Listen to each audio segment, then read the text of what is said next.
Wow, Neil Armstrong. Hey, wait a minute. You're supposed to be on the moon. I just saw it on TV. Oh, there's a tape delay and with all solar winds.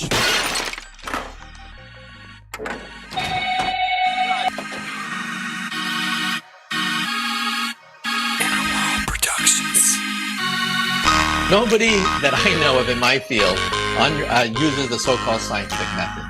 In our field, it's by the seat of your pants. It's leaps of logic. It's guesswork.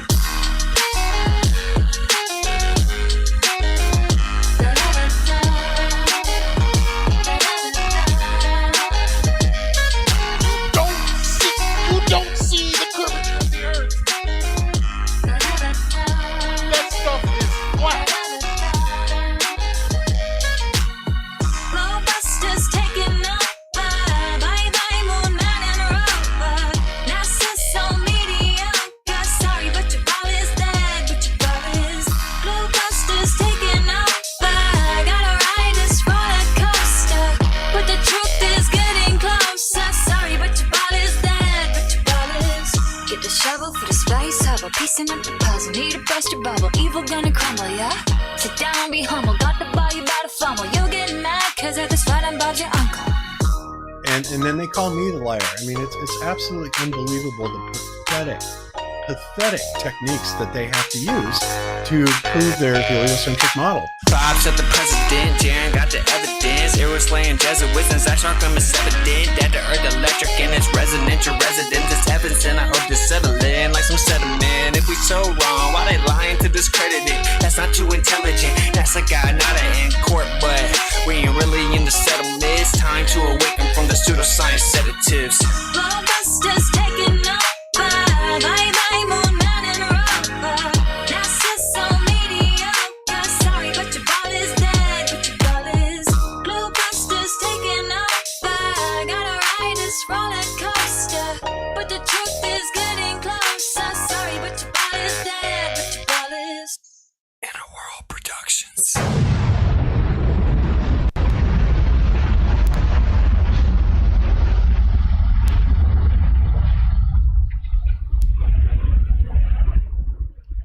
We accept the reality of the world with which we're presented. It's as simple as that. And welcome everybody to GLOBEBUSTERS, Seeing Through the Web of Lies. I'm not your host, but I'm going to pretend to be for a little while. I'm Jeran from Jeranism, and we do have Bob here. Bob, please save me and tell everybody why you're not announcing everybody's name first.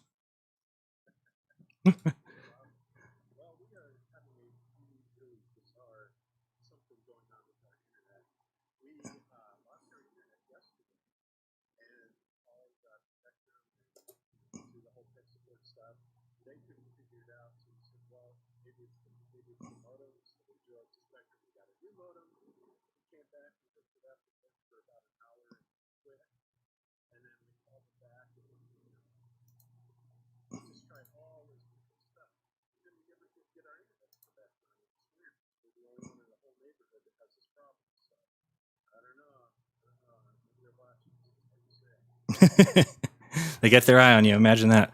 And we've got some guests with us joining us. We've also got Zack's here.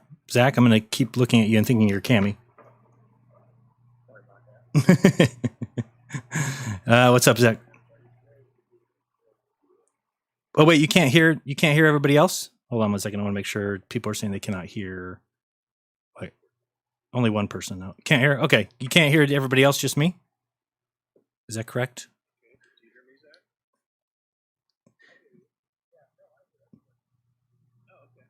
No, I think the people in the audience cannot. Oh wait, they say.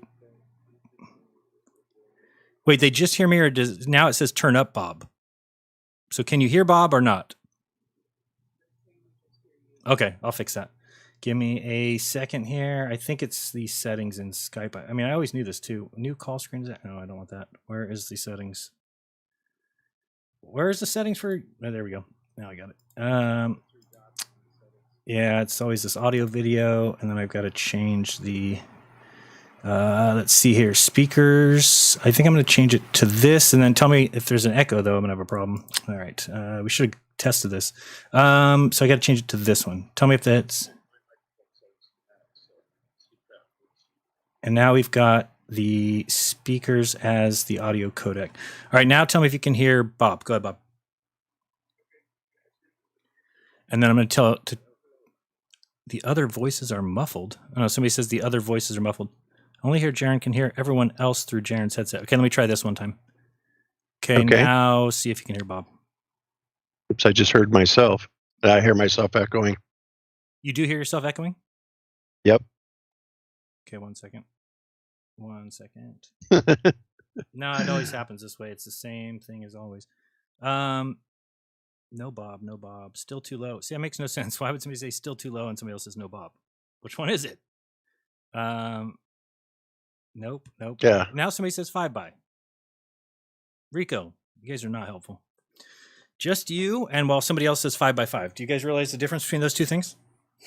One means 5 perfect. by 5 means you can hear everything just fine, and no Bob means you can't hear me. So can you guys hear me or not? Now everybody says it's good. He sounds great. Now. Yes. Okay. He sounds And good. the Yeah, echo's gone. you can hear Bob. You can hear him. Oh, Bob. Okay, they hear Bob. I hear Bob. We can hear Bob now. Excellent. Okay. This is Bob's good. Jeran is low. I'm going to set my mic back to auto level. Okay. Yeah, bring it back down a little bit. Okay, and there it is back on auto level. So there we have it.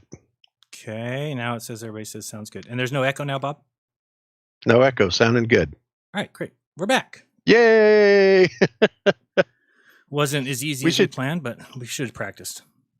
Yeah, it's good that we do this every once in a while, just to keep you up to date on the settings. And yeah, I think I know what I I'm wish doing they now. made this easier. Yeah, it's weird because everybody has problems.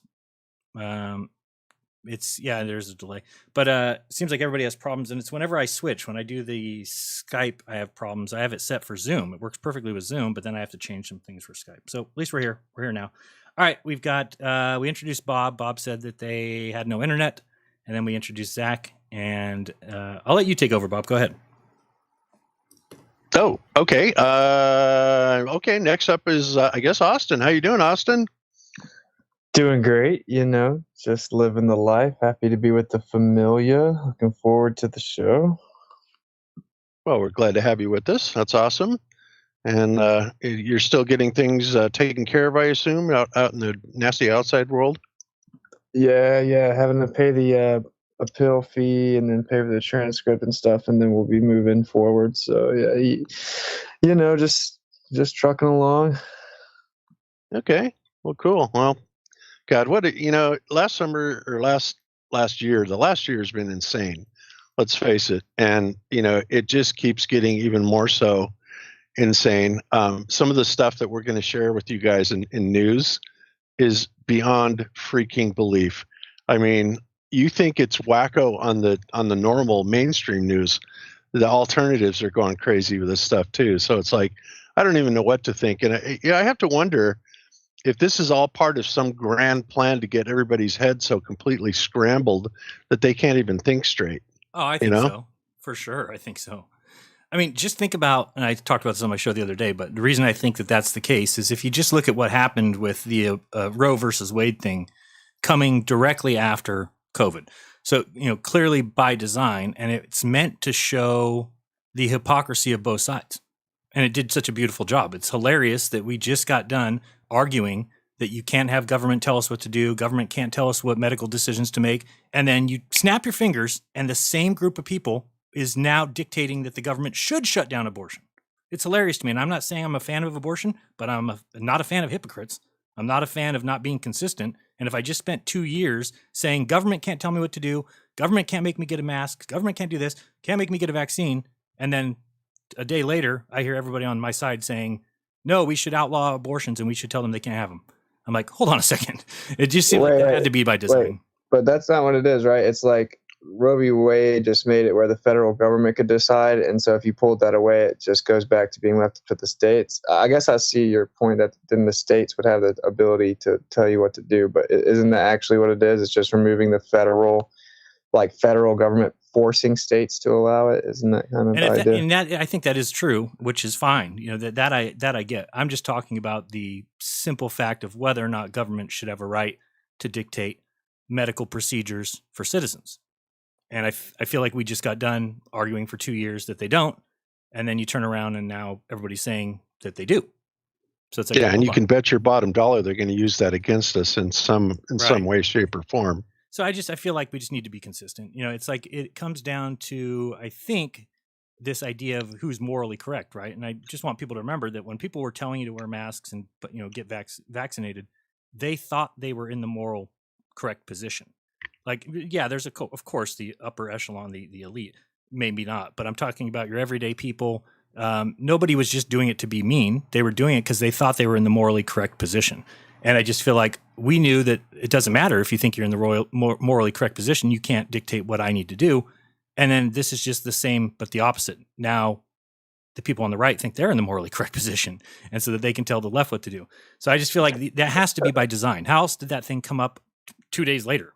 I mean, Yeah, of course, it's definitely by design, but I'm going to definitely have to disagree here. Like, if I tie someone down to a bed and then torture them and scramble their brains and rip their limbs off, and I say, oh, this is just a medical procedure. No, that's just me murdering a dude on a table. You know, like, I think we kind of all agree that it's cool if the government enforces murder being illegal. So I think that I'm going to disagree on this. I don't have a problem with banning murder. So that's my 2 cents. That's the nuance, I would say. Yeah, for me, I guess I'm just, I don't ever feel like I'm in a position to make decisions for somebody else. Not, especially when it concerns their body. That's between them, their husband, their parents, God. Has nothing to do with me. Nothing to do with me or the government. And, do I advocate for abortion? No. Would I get one? No. In fact, I tell people that, when you have a baby, they want to do some pre-screening where they can tell you whether or not the baby has Down syndrome. And so, Miss and I talked and we're like, why would we even want to know that? Because if it comes back that our baby was going to have Down syndrome, we're not going to make the decision to abort. So what difference does it make? So we chose not to get that pre-screening, but that's how much we do not believe in abortion. But I think the way you can change the world is by you yourself know that it's wrong. You teach your children that it's wrong. And that's how we go forward, not making the government mandate things, because that's going to piss people off. And how we don't see that, I'm not really sure how people expect that to go down. It just seems like such a hypocritical position to be spending 2 years saying, no, the government can't dictate these things. And then 2 days later be like, no, well, they can on these things that I feel I'm morally correct on. Because just like you just said that you don't think that it's okay, Austin, to advocate for murder, or you think it's okay for the government. Well, that's the exact position that the people on the left had. Do you understand that they thought that you were murdering your grandmother when you didn't wear a mask and get a vaccination? Because it's the exact same thing. So just that's stupid though, man. Like, I don't have to capitulate to their stupidity. I'm not murdering anyone. I'm not physically forcing someone to die. Like, it's not about the woman's body. It's another body in there. It's like the body autonomy of the baby gets overlooked, I think. And of course they get to murder my baby without me saying anything about it. And I don't know. I just don't think it's as simple, cut and dry as that. It's another body and you're murdering it. And I think we all agree that there being a law against murdering children is okay. Mm-hmm. And so I think there's some laws that I'm obviously cool with. I mean, back in the day, you got stoned for this type of stuff. That's all I'm saying. That's true. We also have Karen here. Karen, I would love to hear your 2 cents here. Or 3 cents. Or 4 cents. Or 5 cents. Thank you for having me. Huh? I said I'd love to hear your 3 cents here, or 4 cents, or 5 cents, however many cents you feel like giving in. Well, this is it's a kind of a touchy subject, but I actually see both of your points, because as a woman who's given birth to children, I could never do that ever. I just couldn't. I could never live with myself. It's just something I would never consider doing. So it's just something I'm not in favor for, but also I can't make that decision for other people. That's I feel like that's between you and whoever you consider yourself responsible to, as far as the creator or the father of the child. I don't want to make that decision. Yeah. Yeah, there's just some things that are not right about that. I mean, I've got 3 kids. Jeran was really the only one that was ever planned. And Brandon and Katie were, kind of accidents, but that didn't matter. It's like there was no way that we were going to abort them, and it's like no way. That's just it goes against my morals, and I would hope a lot of people's, because I just can't see that. Yeah, no, I'm the same. And I think most of us are, and that's that's why I think that it's okay to voice your opinion. I just don't. If we had a perfect government, maybe I would feel differently, but I know we don't. So that's the last group of people I want to make decisions for anybody. Period. Ever. They have always these ulterior motives. Look what's going on. Look what's going on in the world right now. It's clear that this is not some benevolent group of people who are advocating on our behalf. I mean, think about what government is supposed to be. Think about what government is intended to be. It's supposed to be people who are acting on your behalf. That they work for you, and now it's just completely been turned upside down to where a lot of us feel like there's no way out, and that people are considering breakaway societies. Well, that would never happen when the government is advocating on behalf of you. Ever. Exactly, and the problem is this system of government is outdated. It's antiquated. We are in the 21st century. Everybody has a cell phone. Literally, everybody can chime in. From that cell phone, so we can make it a lot more thorough and a lot less biased if we handled the vote and issues through kind of voting through social media, not on social media though, because they screw up everything, but you get the idea. It's just we hire these representatives, we elect these representatives to go into Congress and represent us, and they don't represent us. They do anything but that. And of course, then one thing turns to another. It comes into corporate bribery, right. And they're working with the corporations, and that's really what it all comes down to. So that's what makes this system of government obsolete and wrong and susceptible to corruption. We don't need it anymore. It needs to change. Yeah, no, I agree. For sure. That's definitely the case. I don't know if everybody saw yesterday during my show, I played this cartoon that was from 1948. Pretty hard to believe, but it's a cartoon that talks about not letting our freedoms be taken away by communists. And it says, if you ever notice these things going on in your country, then you know that somebody's trying to take your freedom. And the things that it mentioned are race baiting, turning citizens against each other, creating a divide. It's like everything they said is what is going on right now. Couldn't be more obvious. It's pretty funny. And we also got Iru here. Iru, welcome. Hey, Jeran. Hello, everyone. How you doing? How's things down in Argentina? Well, we have the pretty same problems or agendas as you have in the United States and the rest of the world. It's a global plan. Here, there is a lot of, right now there is no more controversy in terms of the government approved laws and norms about abortion or gender and things like that.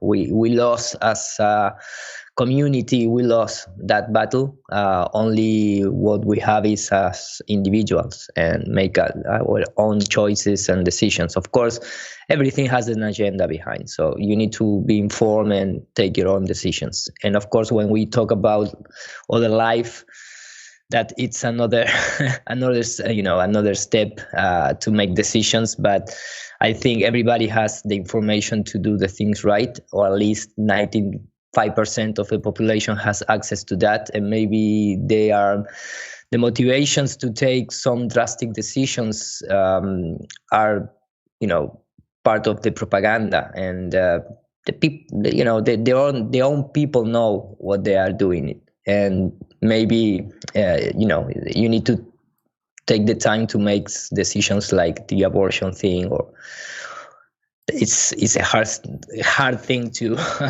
to grasp. If you make a mistake, you can, the rest of your life you are going to suffer, and it's irreversible. You cannot do that based on agenda or based on monetary things, or it's more than that. Yeah, every one of them always end up regretting doing that.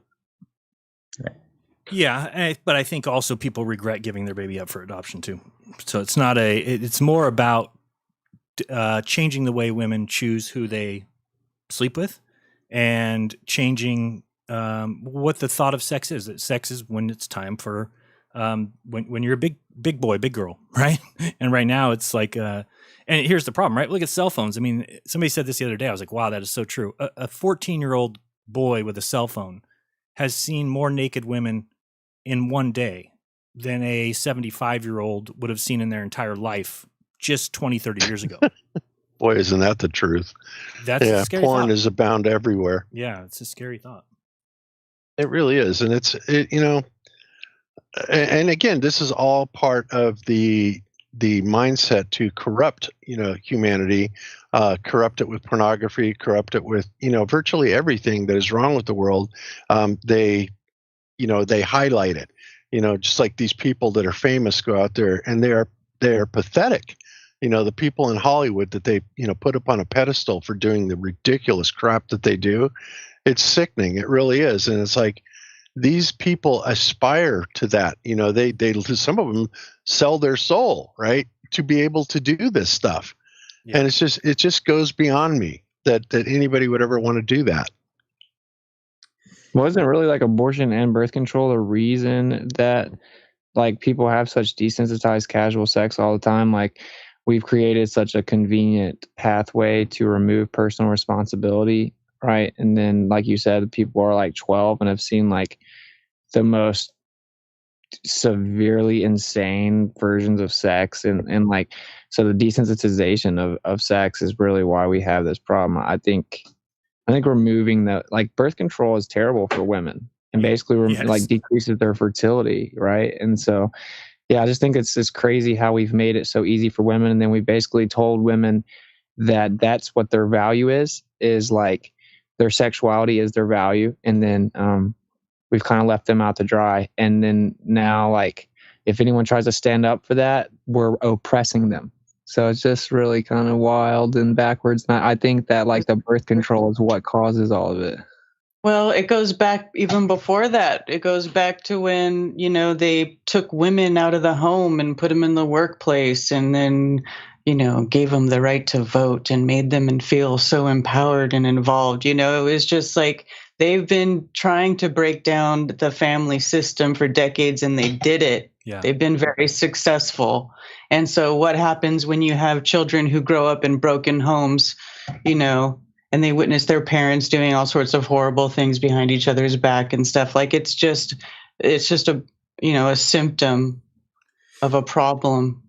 Yeah, no, it's huge. I don't know about you guys. I grew up in the 80s, which were fantastic, but every night my family ate dinner at the kitchen table together. Just amazing how important, that is. It was a one-income family where my dad, just being an electrician, was able to, we weren't rich by any stretch of the imagination. I would even say lower middle class, but we had food. We had clothes when we needed it. And that allowed my mom to be home to pick us up from school, to help us with homework. And they've completely done away with that. I don't know if any family sits at the table and eats dinner anymore, because the kids have soccer practice, they've got flute practice, they've got swimming lessons, and then you've got two-income families where it's pretty impossible. You're in a very small minority if in your family just one of the parents works and the other parent can stay home. And you're right, they've taught this to women, that this is now their worth is you need to be out and you need to be a CEO of some company, and we need to have equality. It's like, I love listening to Jordan Peterson when he talks about this issue, because he's so right. I mean, women ask for equality there, but then it's like, well, we have 99% of roofers are men, and that should be okay with people. It really should be okay. I don't think we should have women up roofing homes. Yeah, they don't want equality to dig the ditches, you know what I'm saying? Or like 90% of engineers are men. It's because women choose not to be engineers. And then 50% of marriages end in divorce, and 70% of them are filed by women. And then when the woman makes more than the man, the number of divorces goes up to like 75%. So it's like they flip the whole table, right? And we want to be equal until there's a draft. All of a sudden, the women love the gender roles. And so it's like this beautiful balance that's in design, where like men and women are different, and women aren't supposed to go shoot people in a war. Well, really no one is, but You see what I'm saying? Like the idea of equality is ironic because all it does is oppress women, and Totally. it's sad. You know, like I think that we are going to see the pendulum shift back though, where it just hopefully won't be too drastic. You know, so there's an argument that this is all kind of crafted, and the pendulum will swing back so hard that the right will be the side that brings in the technocracy. I wouldn't doubt that. Yeah, it seems like the one man, one woman. If you do it correctly, that those two are better than the sum. You see what I'm saying? I'm sorry, the sum is better than the two. You can really put the best team is a husband and Absolutely. a wife. Yeah. Absolutely. Yeah. Yes, the sum is greater than the parts. I totally agree with that, Jeran. Especially when you have a successful partnership. Right. When you guys play off each other's strengths and weaknesses, Mm-hmm. and I'm not, it's like if I ask somebody, how many diapers do you think I've changed? Well, it's just not very many. Why? My wife takes care of the diaper changing and I don't. Just saying that there's things that I'm better at and there's things that she's better at. And you really don't want me fumbling around changing baby's diaper all day. That's right. I always tell everybody Cami was in the ship business, so that was her deal. Yeah, I don't miss those days. No, I mean I did it, but God, I hated it. It's just so gross. It can be gross. Yeah, I like to talk about the day when I had poop, pee, puke, and blood on me all in the same day. Woo! It's the life of a mother. Fun. Did we miss anybody else? Or we got everybody? I think we got everybody. All right, great. All right, Bob, So, go ahead, take us away. I know people don't want us to talk. I was going about to say this. People are going to get that pissed. kind of actually gives us a good segue, I think, to go into this thing that I have. Let's see, share screen. Let's see if I can do this. Share desktop. Okay, so this is insane, guys. I mean, I don't even know what to say about this. Are you seeing the Science Daily? Oh, sorry, I'm not sharing. So, okay. Well, and all the time, of course, they're trying to tell us about these, huge strides in healthcare and all this stuff, and they're trying to, do everything they possibly can to poison us off and reduce the population. You have stuff like this that they put out to the public, and yes, this is a real headline, guys. It's so disgusting I can't even believe it, right? Fecal transplants reverse the hallmarks of aging. Excuse me? And so what they I said, excuse me? Yeah, I know, right? Fecal transplants. So, and yes, that's exactly what they're talking about, transplanting poop from mice to whatever, right? And they say that is supposed to then extend your life, reduce aging. It's like, who in the hell comes up with this stuff, right? This is actually an old practice, right? There are Gnostic beliefs of this as well. Yeah, I don't know. I mean, I've never they seen. consume their feces, bro. Like that's an old practice. They believe that it actually slows the aging process.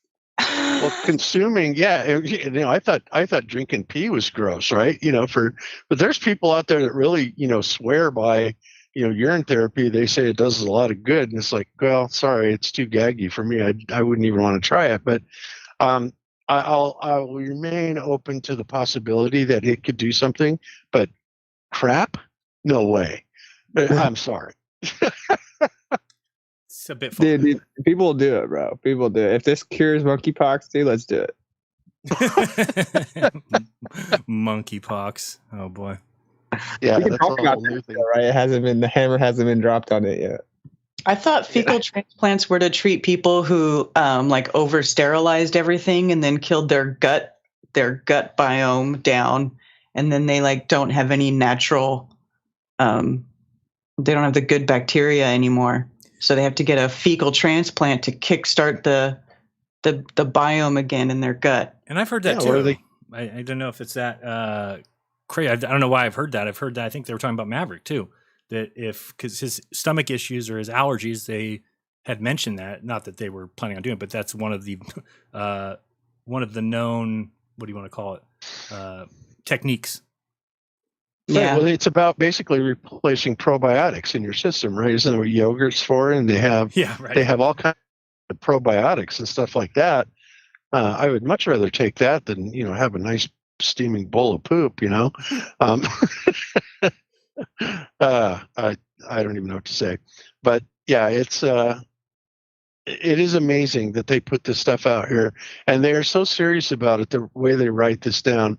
All I can do is picture these guys sitting in the back of a lab somewhere going, taking a big hit off a joint, going, oh, let's put this out there and see what the public thinks of it, and start laughing their butt off. And unfortunately, there are way too many people that will buy it, and that's really the condition that they've got most people into, as far as accepting things from the authority. If you're wearing a white lab coat, you're going to accept that, and it's amazing. It still blows me away how many people I talk to believe in the mainstream rhetoric, and I won't get any more specific than that, but you know what I'm talking about. And they've had loss in their family, deaths in their family, deaths of their friends, and they still fail to see it. It's just incredible. So, what do you do? Maybe it is. I mean, seriously, let's see how stupid these people out there are. Let's see if we can get them to start eating each other's own shit. I tell them that it's healthy, and that if you eat your baby shit, blah, blah, blah, blah, there's going to be people out there that try it. I mean, they eat Tide Pods. Dude, 100% people will try it, dude. People want to put a chip in their brain, bro. It's 100 degrees here, and someone's wearing a black mask yesterday, dude. Like, there's no doubt. We need to treat these people like what they are. People with mental illness. Yeah, people put cell phones into the microwave because the internet told them. They thought it was going to charge their phone. I'm amazed that they haven't gotten the neural interface integrated into the video games yet, because that was something that was really up and coming. And supposedly there were some aftermarket companies that had already developed this bioneural scanning visor that literally would monitor your brain waves, and you would think what you wanted the game to do, and it would do it. Right. And they even went so far as saying that it should have been integrated into the next version of like PlayStation, which never happened. So I don't know if the tech really isn't there, because I can't imagine that if it was there that they wouldn't be, putting it out, because obviously the side effects of something like that, or the side benefits for the controllers, would be, whatever they could subliminally suggest to these gamers. And I've already said a million times that, gamers are great and everything. I have lots of friends that are gamers, and I've played some games too, but it seems like mentally they are the picking ground to recruit trolls from, because they really don't think much. And, I don't want to offend anybody by saying that, but it just does seem that that's where a lot of these trolls come from, right? They always have these big gaming channels. A lot of these have been brought up, with the internet. They've never, when I used to play video games, you had to sit down next to the person to play against them. Now, these children have never seen the people that they're playing, like, ever. So they can say whatever they want and know there's nobody's going to reach out and punch me in the arm if I say that. Right. Or beat me up, or this or that. They can say whatever they want because they're never going to. So, yeah, it's a breeding ground for just these children that have been raised with zero consequences. Yeah, and we have a bunch of soft little gamma men now. But I actually looked into the interface thing. It's it's not. They're not even like what's publicly accessible. They're not even close to being able to efficiently map out the neural pathway exchanges enough for interface. It's not. They're not even close. Yeah, so it's all just kind of ridiculous. I was thinking that was probably the case, Austin, because damn well if they had it, they'd be out there. They'd be pushing it hard. But it does seem. Good. Yeah, I was gonna say it does seem that they're, definitely pushing us that way for sure. For, basically to turn us into the Borg, right? People are talking about getting neural implants and interfaces so that they can actually interface with the computer better and enhance their biology. And while that sounds kind of neat on the surface to think to say, well, I don't need to go to a computer anymore. I can just think something and Google will pop it right into my head. The when you think about the long-term consequences of that, that's scary. You're literally handing control of your mind over to, the people that are running this stuff. And Right. I think as soon as they have it, they will get it out there. They try to push this idea of like conscious transfer, right? Which is like where that leads to. I think there's some feasibility to like this slight rigid interface, but it wouldn't be anything it was sold as. But the idea of consciousness transfer is beyond impossible. Like in 2022, like you can look at Neuralink, everything they have, they do not understand even a fraction of the brain.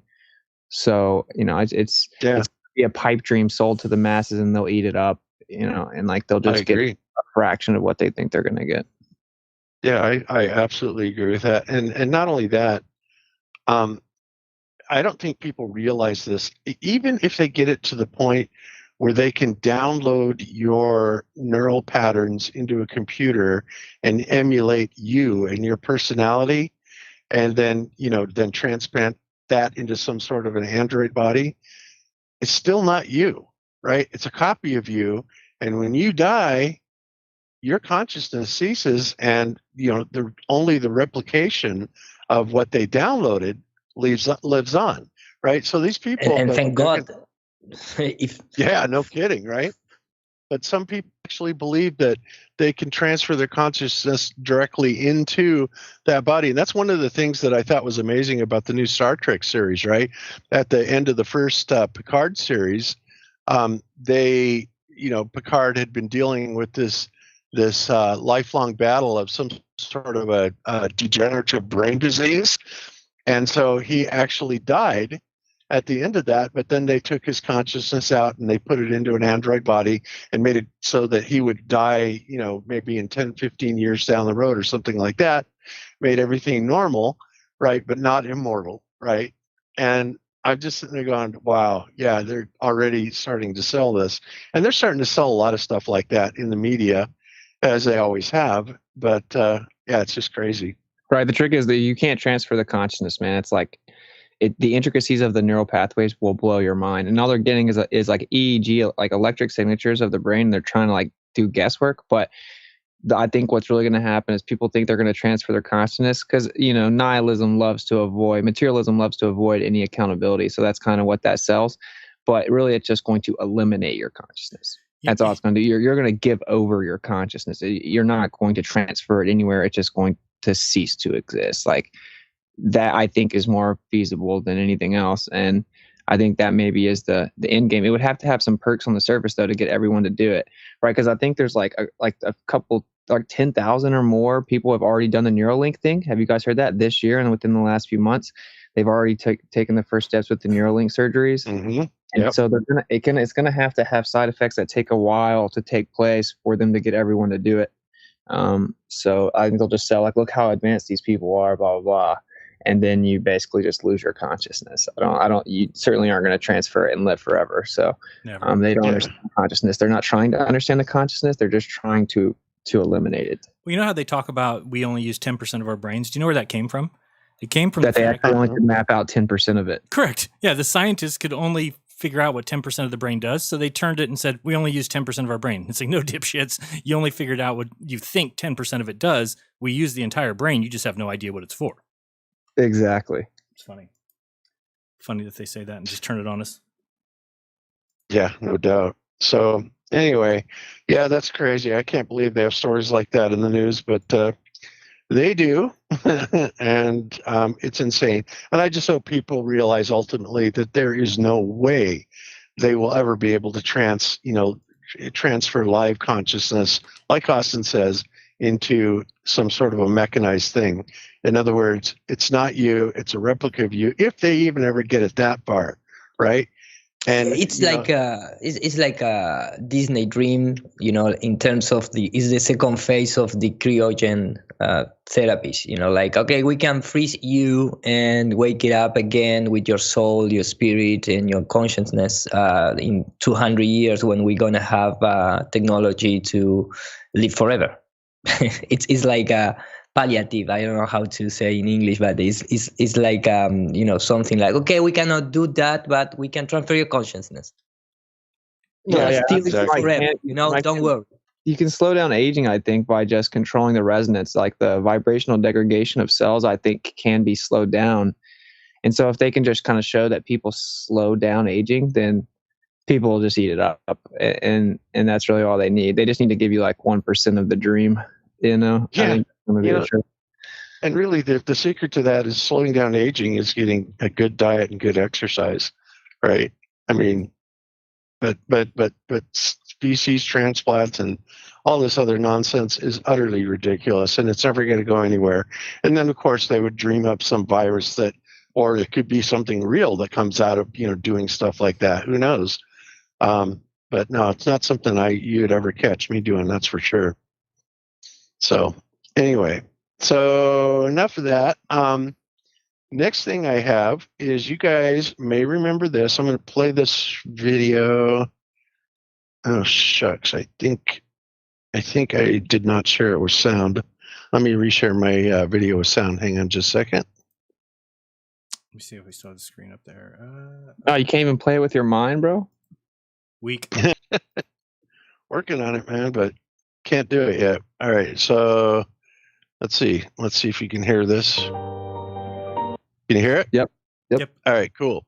All right, so you guys may remember this. And I think at the time we were told, well, we've been told a few different stories about these things, that it was a rocket that got hit by a missile defense system that was out of control. They also called it something akin to the Norway spiral.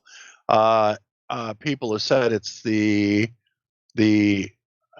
rocket hitting the firmament or skimming along something up there. So let me play this really quick. This is only a 1.5-minute clip, and then you're going to love what they have decided to tell us that it is. Here we go. It's so bizarre. That's amazing.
That's weird. It's just music playing. But yeah, so you guys remember this, right?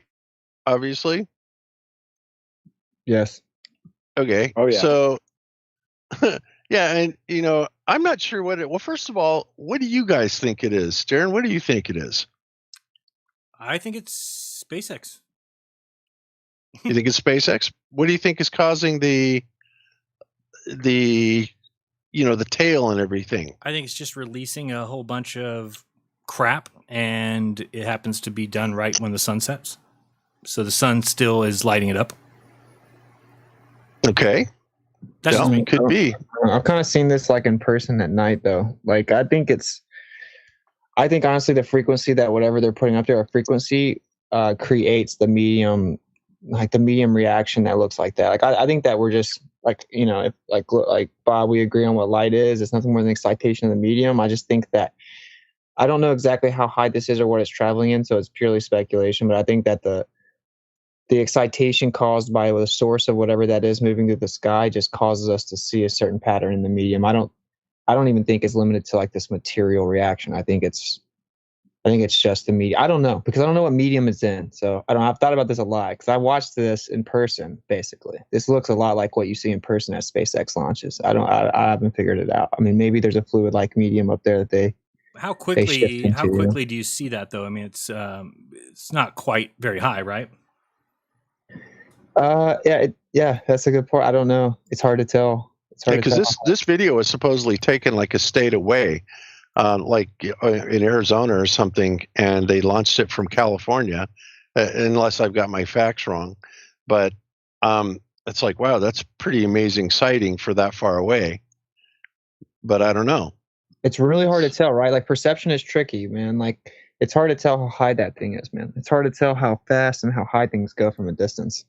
I saw something like that when I lived in California. I saw it like it was in the evening, but I was in Sacramento. I lived in Sacramento at the time, and it was not low in the sky like that. It was way up high. My friend was driving, and I couldn't take my eyes off it because I was looking out the windshield like as far up as I could, and I saw that big thing in the sky. It looked just like that. And I kept watching it, and I kept watching it. It just seemed to go for a while, and then all of a sudden, the light like broke up into 4 separate lights and went apart, and then that was it. I don't know what that's about. I think it's vibrating the ether, Bob. That's all I think it is. When you see that type of manifestation in the sky, you can have missiles programs, rocket launches, electric phenomena, which is called like a comet. You have a lot of things in California. Yeah, and there's a bunch of military bases right there. So totally, it could have been the military doing something with rockets. Yeah, 100%. the more often is missiles programs. Then you have, for example, globular lightings. You have that type of phenomena. And there is a lot of electric things that resemble that type of video. But the majority of the cases is missile programs.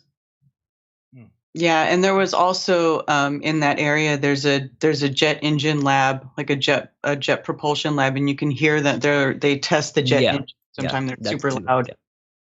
Yeah, when they release fuel in the air or some particles in the air, they have also that type of manifestation. So nobody is guessing that it was a giant space balloon that could take tourists to space, is what you're saying? Well, we need to wait until 2024. Yeah, no kidding. But yeah, so that's what they're telling us it is. And I don't know where they got this from, but this obviously is not what we saw, in that video. That looks like, I'm not even sure what that is. It's a balloon on top. It looks like it's holding some sort of spherical, or maybe it's a double balloon and then has some sort of a payload down here. I see dual stratospheric balloons. I have some images here. Yeah, I don't doubt that they exist. I mean, Lord knows they've taken balloon technology a lot further than they've taken, anything else that flies up that high. Because, rockets simply don't. Well, rockets may be able to get to a couple 100,000 feet. But like I said, I don't think anything's ever gone beyond 100 kilometers up or 63 miles. Even the, they say the Go Fast rocket, you supposedly did 70 something. Maybe it did. I don't know. Maybe there's undulations in the bottom of the firmament or something, but it just seems like there's all these boundaries and strange things that take place right at 62 miles. And I don't think that's a coincidence by any means. So they're telling us that that's what this is. It's an ethereal jellyfish, right? That they're going to take tourists up into space, and that's absurd. That didn't even look anything like that. I don't even know why they would say, that's what that was. The object, this is clearly a solid object, and the thing that they were showing in the picture looked like exhaust or like a motorboat pattern, on the water. And that's actually what it looked like to me. A lot of people said that it looked like, the propeller wash in from a boat in the water, right? And it's like, well, if what is above us is truly water, and somehow there's some barrier up there that's kind of thin, who knows? Maybe it is touching something like that, but I don't know. I have no idea, but I know it certainly isn't this. Why would we be sending people up? Why would we send people up in a balloon, man? I thought we went to the moon in the '60s in a rocket, bro. Why would we have to get in a balloon? That's a good question, Yeah, isn't it? yeah. But would could totally be a do that. nice tourism. If we have the chance to go up there with this type of company, maybe they are not so restricted as Blue Origin or Virgin Galactic that they don't allow you to bring your own camera and take your own pictures. So maybe something like that. I really love to go up 30, 40 kilometers, in this type of stratospheric cabins with the balloons and make my own observations and take my cameras with me, things like that. After all, I'll pay, supposedly I pay for the ticket. So, in that type of spacecraft, quote unquote, you have more freedom, you have more time, you have an ascending rate like at, 3 hours, something like that, and then you go down to like other 2 hours, so you have a lot of time, you have stability, so could be nice and more affordable than the Blue Origin, $300,000 trip. So Ira, you'd be down to do it? I be what? Would you be down to do this? If I have the chance to go up to 30, 40 kilometers in the stratospheric balloon, in that type of spacecraft, yeah, I really love it to do it. I don't see any problem with the technical advanced technology that we have. It's after all, it's a stratospheric balloon attached with a spacecraft, and rise up in the air and go down again. It's the most. Shouldn't we be able to do this then? Shouldn't we just be able to do it ourselves? Like, is that? Well, I guess I don't see any problem, because when you go, for example, to the Wallops program of NASA, I assume that you already see that they launch 3,000, 5,000 kilograms equipment to the stratospheric area and then go down again. So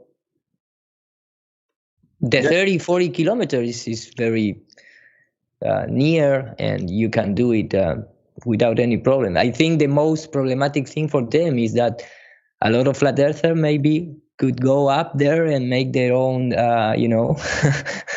observations and bring it down.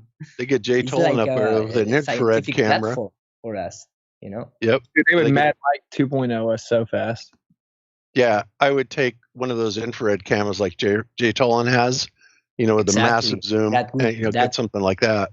That could be destroy for the system, That would kill it dead. I mean, and that's why they're going to keep it just out of the reach and prohibitive.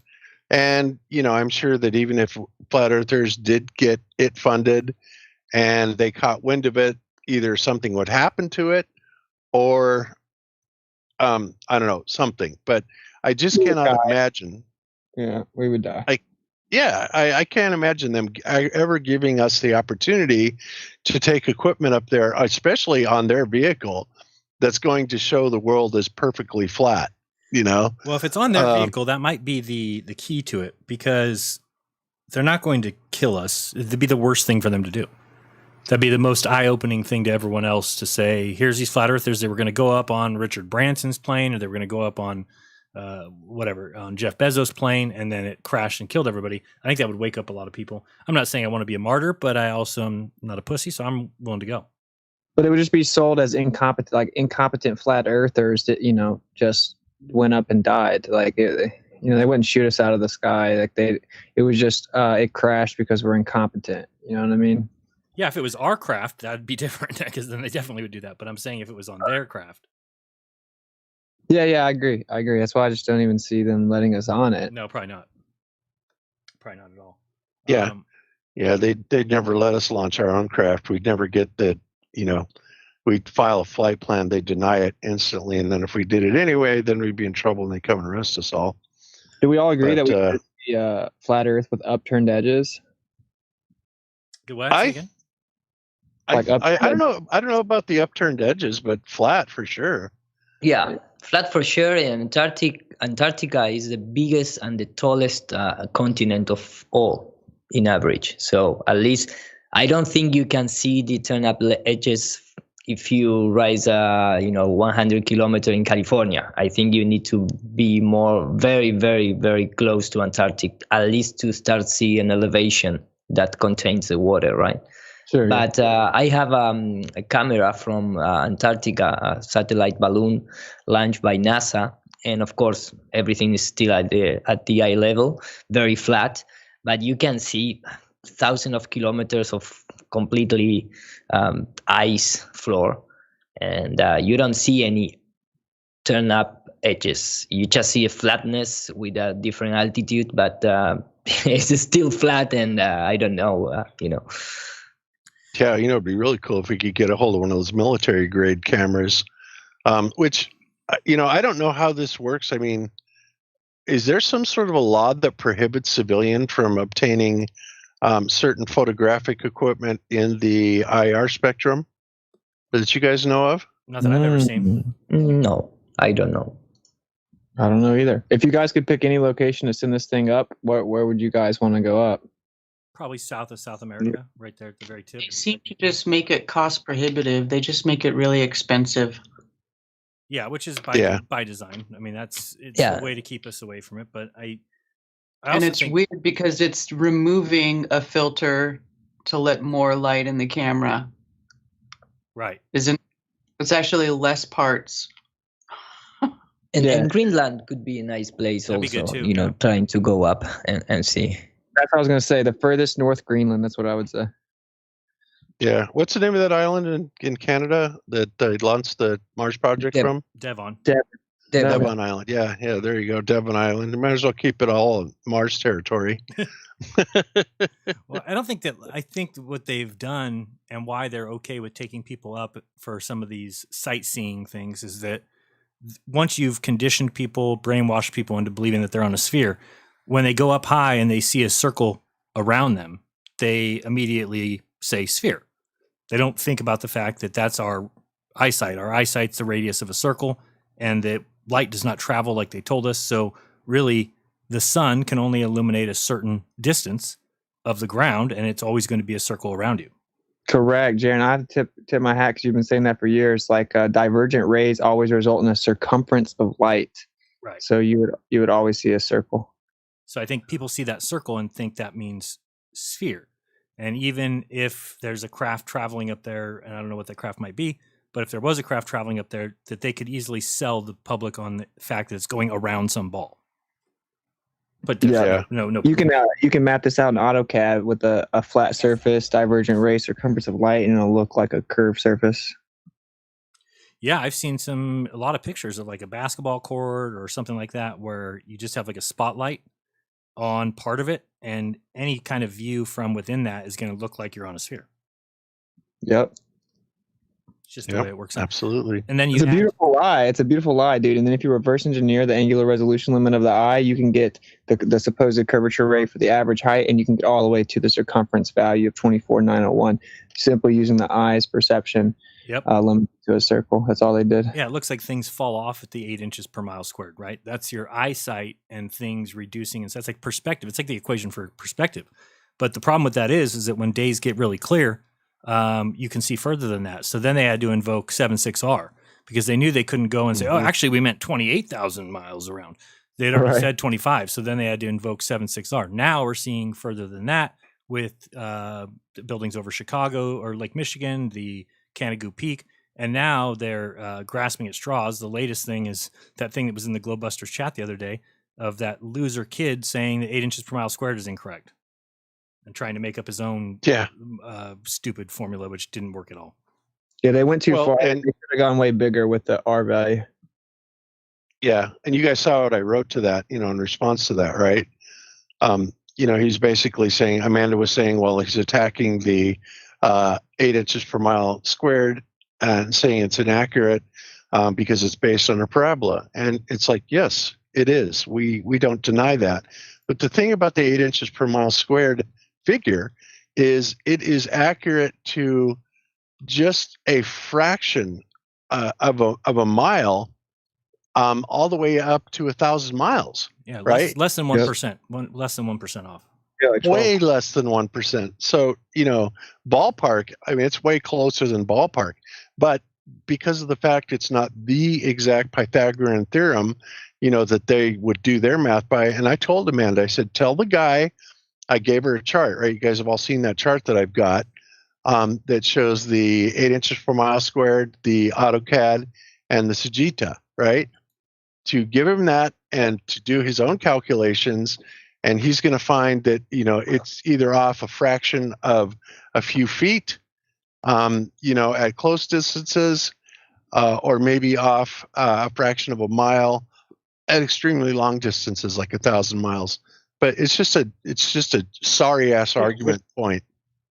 Nobody can see that far anyway. I mean, up to 100 miles, it's real at close. I mean, within a foot, I'm pretty sure. Yeah. At 100 miles, it's negligible. The optics of your eye would negate that right away, or any camera you're using for that matter.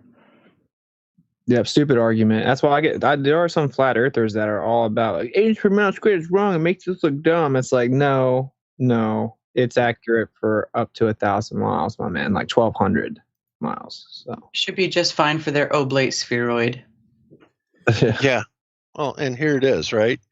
So here we got the Sagitta, 8 inches per mile squared, and AutoCAD. So at 100 miles, and the Sagitta is basically the Pythagorean one that they're going to be using, right? So 100 miles, 68.01 feet versus 67. So we're talking about a foot and a half, right? At 100 miles. At 100 miles. And whoever says that that's a big deal doesn't actually make observations in real life. No, it's not a big deal if you're talking about 10 miles. So yeah, at 3 miles, the human eye loses 5.5 feet. Just to take that into consideration there. The toughest part of long distance observation is trying to like figure out the feet in the distance, like the vertical feet.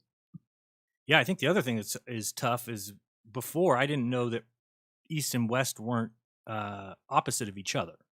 So when we would go out and do observations and we would line up to where we think somebody should be across from us and we'd tell them what angle to look at, I was looking at like it was north and south, right? North and south. If you're north and they're always south of you, it's exactly at 180 degrees. Same thing with north, but east and west are not the same, right? If somebody's east of you and you're in California, and you go to that person and am I directly west of them? No, the east and west changes, and I didn't know that, and so that's a tough one to learn the hard way, which is standing across the water and trying to figure out exactly where somebody should be looking. Bob, did you hear that kid? And I forgot his name, Hith or something.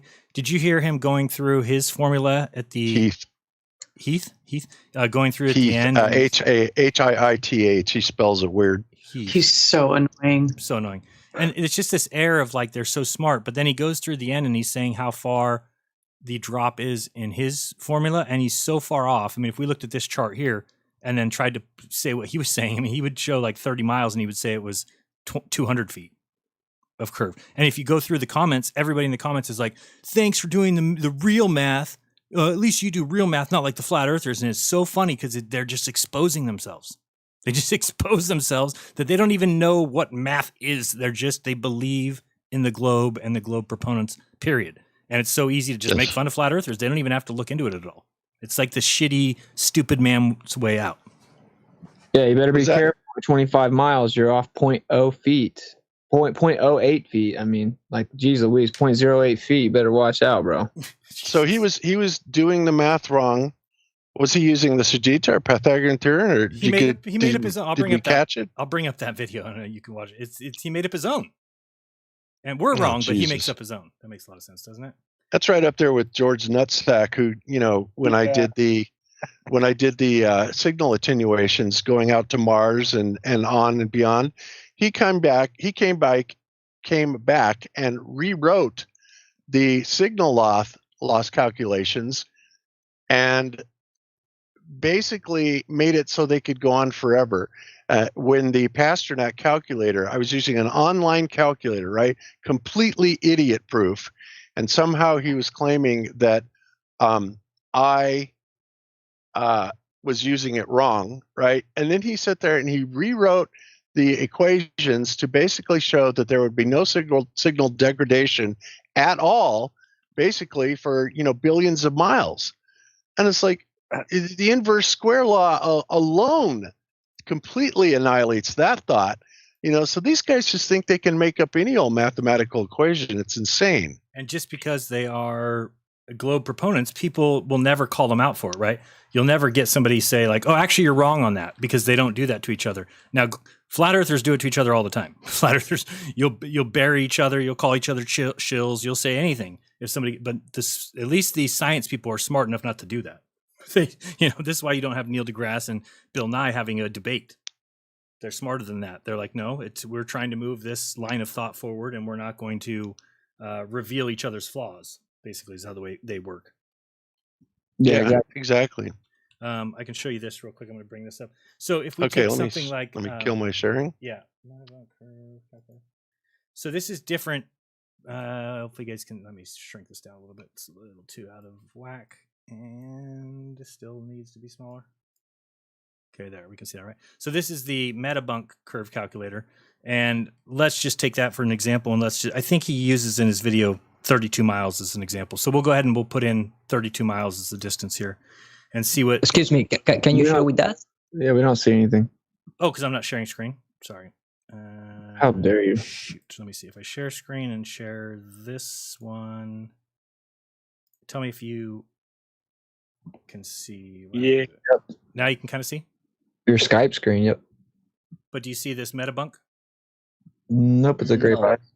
Yeah, it's like a gray screen. What? I see the Metabunk. Well, no, wait. I saw it on the. Sorry. On the stream. I saw it on the live feed. Yeah. Oh, it's on YouTube. Yeah. Okay, let me try again. Share screen and stop sharing. Confirm. Stop sharing. I wonder why it shared the wrong Skype. Oh, I see. I want to share this display. That's my problem. Okay, sure. Now you should see it here, right? Yep, we got it now. Okay, so if we start with 32, and we'll just put a viewer height of 0 just so it's the same as the 8 inches per mile squared.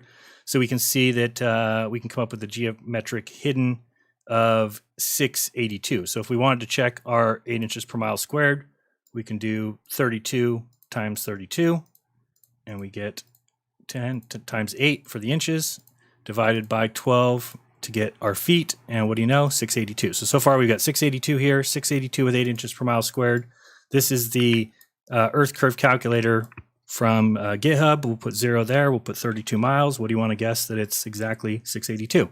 Now let's watch this clown tell us about what he thinks. First of all, he gives like a little, here's his idea. And he said, 8 inches per mile squared is just wrong.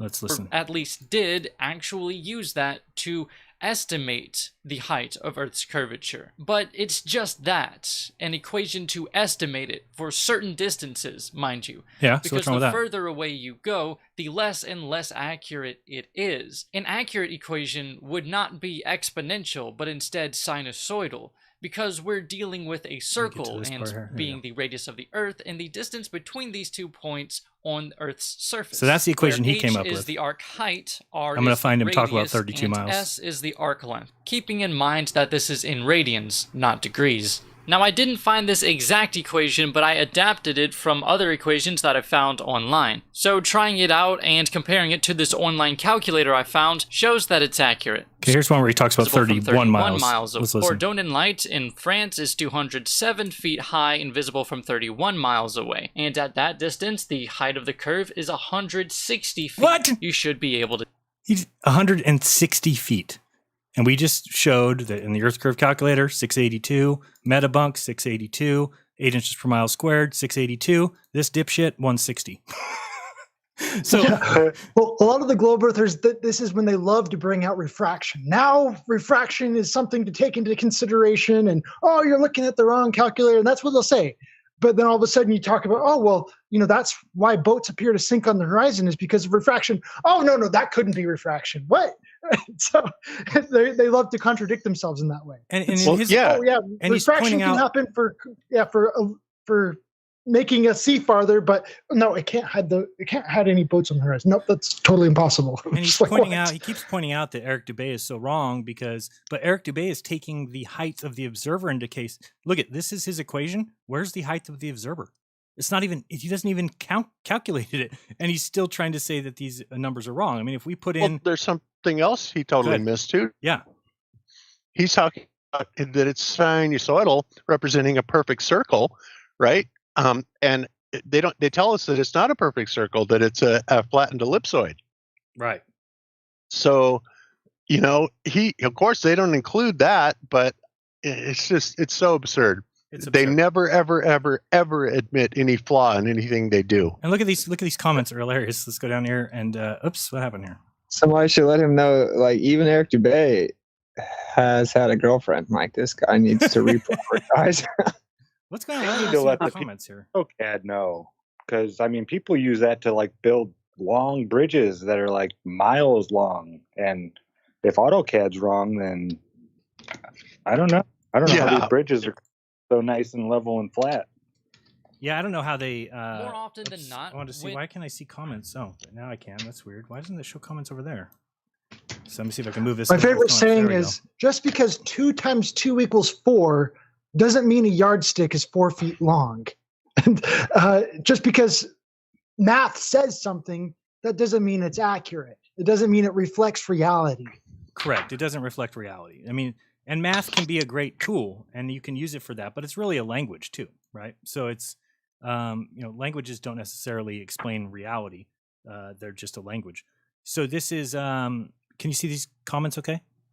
So it's just funny. I mean, this guy, it's like, thank you for schooling me, young man. I've been arguing with a flat earther, and this is, the great video. Thanks for using real data and real math. It's just because you have a talking head saying flat earthers are dumb, globe earthers are smart. That's all you need to say. And you get all these comments that say, thank you for using real math. More proof. Just because something's in a book doesn't make it right. Coming from somebody who believes everything in a book, it makes a lot of sense. I love the use of simple math. It doesn't take a genius to follow your logic.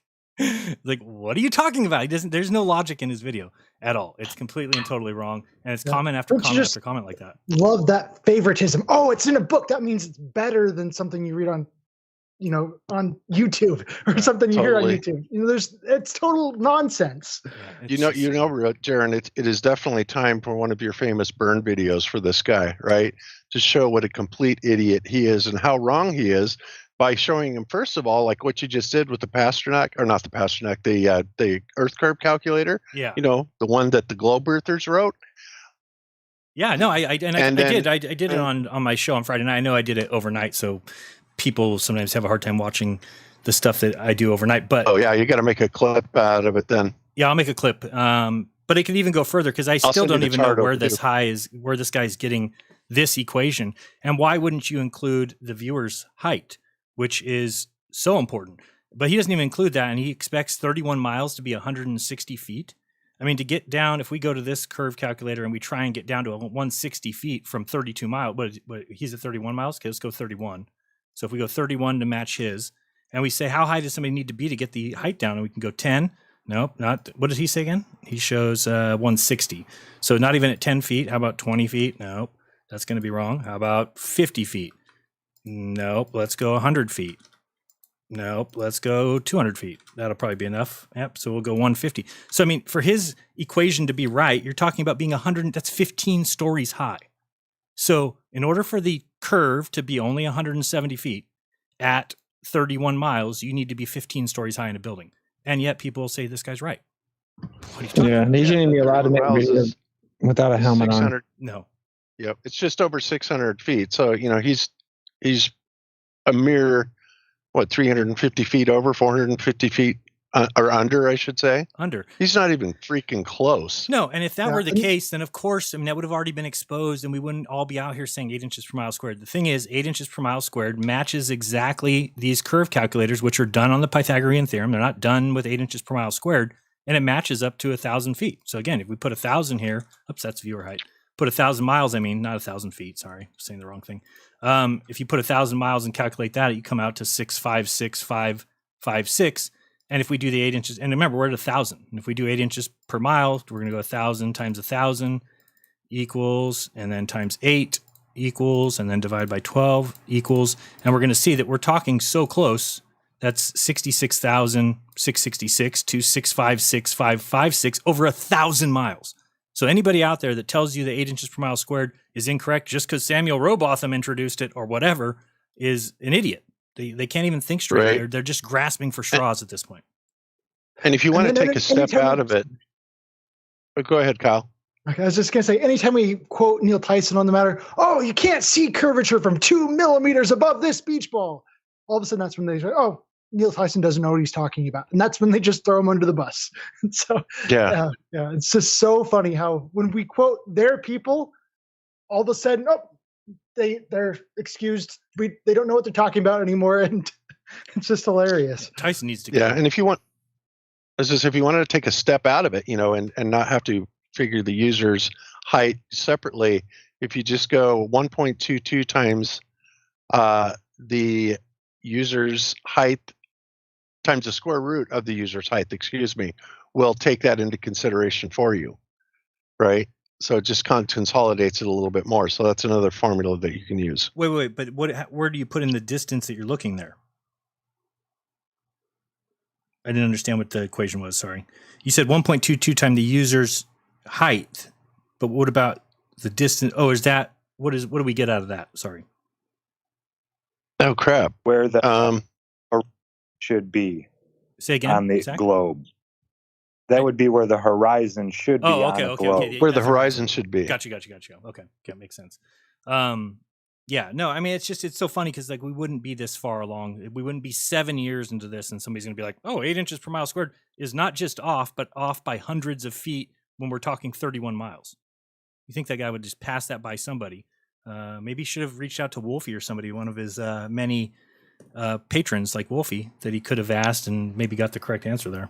I think you guys are making the assumption these people actually think about these things. They do not. They actually just hear other Globers say it and then repeat it. Literally. Right. Or read from some website. It's just the easiest way for idiots to appear smart. So why wouldn't idiots jump all over that? Well, like I said, they do something that it would pay flat earthers, I think in the long run, a better practice, and that's to support each other. Yeah, me too. And if you have an error, you don't go after somebody by toe tagging them or calling them a shill or saying they're an agent implanted in the community. You explain your side of it and say that this apparently is an error or whatever. But and the globe earthers never do anything like that. They don't even contradict the other people. I mean, look at Charles Flat Earth Math. Remember the time that he was completely on this kick of you can never, ever, ever, ever see the curvature from the ground, right? And then when Soundly came out with this stupid Lake Pontchartrain video, all of a sudden there was the one exception, and Charles was all over it because he had to back it. Right. We don't necessarily want to go too far in that direction, right? Like, I think there's something to be said about not ripping each other's heads off too much, but we don't want to go over to the side where it's like this dogmatic script of like a monolith of thought. I agree. Like, yeah, I totally agree with that, Austin. I'm just saying, you're calling, toe tagging people and calling them shills or how balls taste or anything like that is way past the line. No, I agree. Like, but like, I think it's good to disagree. Like, people get triggered when I'm like, incoherent dielectric acceleration, density is nothing more than compactness of matter, so that's electrostatic and blah blah blah. But it's like, I like that flat earthers don't just hear me and they're like, oh, Austin said it must be true. At the same time, though, we should take a note out of the book where we're not like becoming weaker by dividing. They already have numbers and they keep like a unity. So in that sense, I agree. I just think it's somewhere in the middle, Yeah, and every week we keep adding to the preponderance of evidence that supports what we're saying. I mean, I've got all kinds of stuff that probably we're going to do on the Wednesday Tech Show that, is all this new information that we got about the ether, and even an article that I was going to show you today that I thought was pretty interesting. So when we're done with this, we can take a look at that. Yeah. They're basically saying they were synthesizing food out of the electricity in the air. And of course, I definitely have some comments about that, as I'm sure you would. I did have a question too about the eclipse, if somebody wants to answer that, because I don't get it. Why is it that when the eclipse happens that we get that black shadow, starts covering the moon, covers it almost to the very edge before we see any red? Is that just a camera thing? Well, they say that is the critical point where it reaches the wavelength that the red takes over. The red becomes the dominant waveform. Well, what do you mean? How that happens, okay, I have no idea, because that doesn't make any sense at all to me. but they say the reddish, the red color on the moon, it's because literally, I have the video right here if you want it. All the sunsets and all the sunrise are projecting into the moon. But that would be the case before it got to the full thing anyway. That's what I'm saying. Yeah, I love that observation. Exactly. It doesn't turn red until just this moment, and then all of a sudden, then it turns red. Here's a picture But of how they gonna say all the sunset and all the sunrise? All. So like this is a From video. one side of the ball and the other side of the ball, because in one side the sunset, the other side the sunrise. Everything is projected that just in that particular moment. And they also talk about a specific mission that they trying to do it on the 6 or 7 days after the last moon landing, where they leave a camera, but the camera broke. A live feed from the moon showing us, one and for all. Because the thing is, why they don't show us with the LRO the moon eclipse from the moon? Right. Or from the ISS. They cannot. I have a video of that Joy Nung, and she's talking to two scientists, and they're talking about, some caller calls in, or I forgot, maybe it was Twitter. Somebody tweeted a question about whether or not the ISS could see the eclipse, and they're like, "Oh yeah, it's beautiful from the ISS. It's the most." It's like, yeah, and for 20 years you haven't shown it. Give me a break. No, they just present some random pictures, things like that from the ISS. 5 days later, Yeah, never a from the live clips. view. I mean, I'd rather see a live view from there than, if you look at this one here, is that it's just getting completely black, and it won't be until right when it gets covered that. Oh, why did we do that? Right when it gets covered. What the hell's going on? Well, the fact that NASA never shows any live activity in space should tell everybody a lot. Yeah. Because they're not up there. That's why they don't show it. They're not up there. They don't see it. They don't have any other advantage that we do. And, they just make up some bullshit excuse to push it forward and, continue on with their propaganda. I mean, they might can get a little higher than we can legally go, but isn't it possible just the moon is changing color? Like, why is that not possible?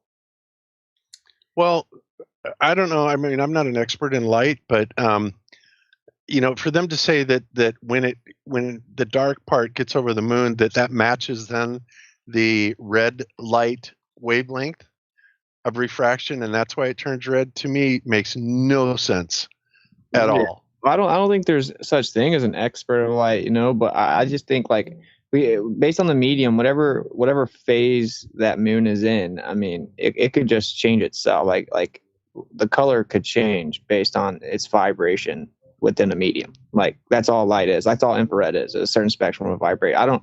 I don't even need. I think the moon itself is doing it. I don't know why it couldn't.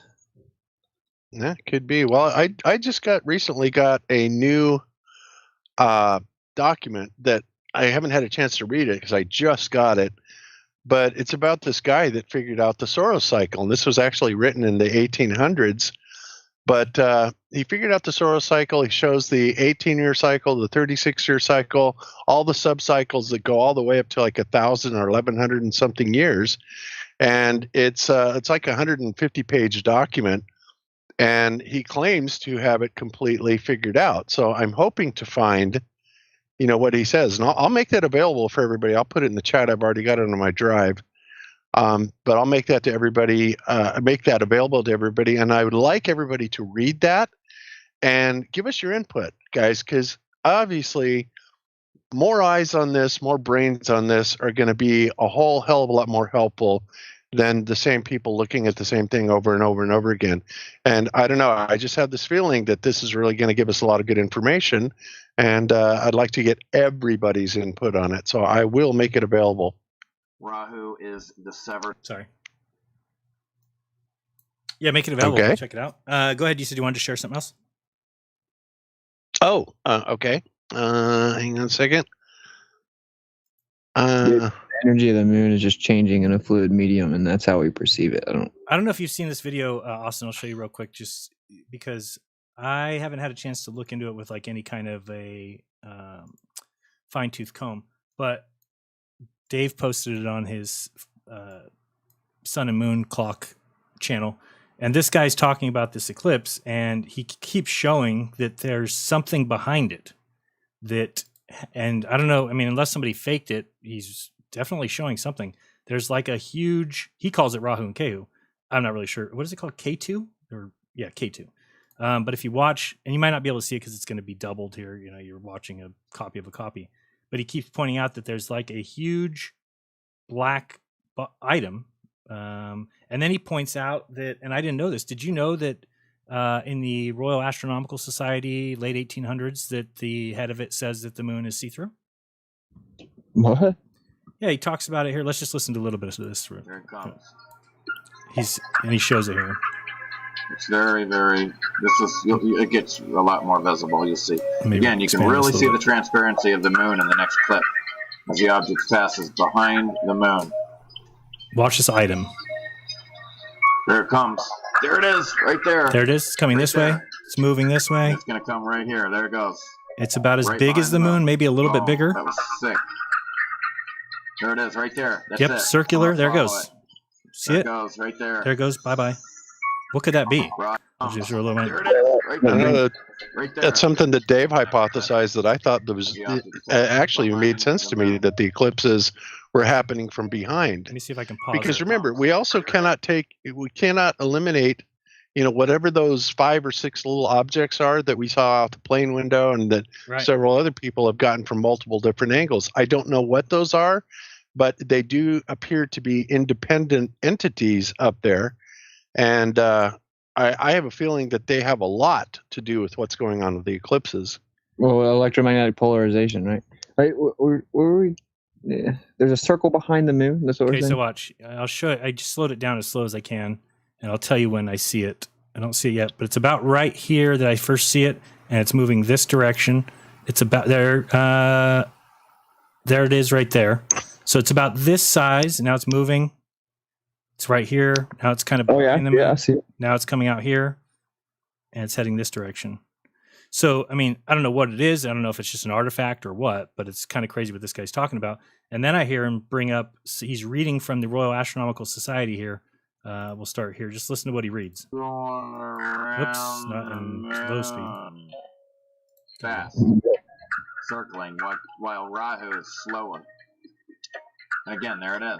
Oh, yeah, you can see it great there. See that? Oh, yeah, you can see it real well. Wow. And there it is. Look at it. Whoa. There it is. Rahu's done. So look at this. 1846. Sir John Herschel admits that invisible moons. Let me get a time check. Okay. Invisible moons exist in the firmament. In the report of the Academy of Sciences for October 12, 1846, and again August 1847, the director of one of the French observatories gives a number of observations and calculations which have led him to conclude that there is at least one non-luminous body of considerable magnitude which is attached as a satellite to this Earth. Well, that's inaccurate, but anyway.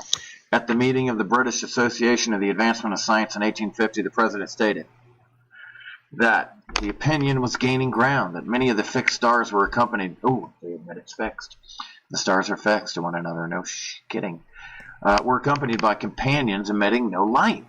The changeable stars, which disappear for a time or are eclipsed, have been supposed to have very large opaque bodies revolving about or near to them, so as to obscure them when they come in conjunction with us. That's just pretty crazy. I don't know how you would have a non-light emitting body, but obviously it's something that even science was considering, but they're not going to talk about it now.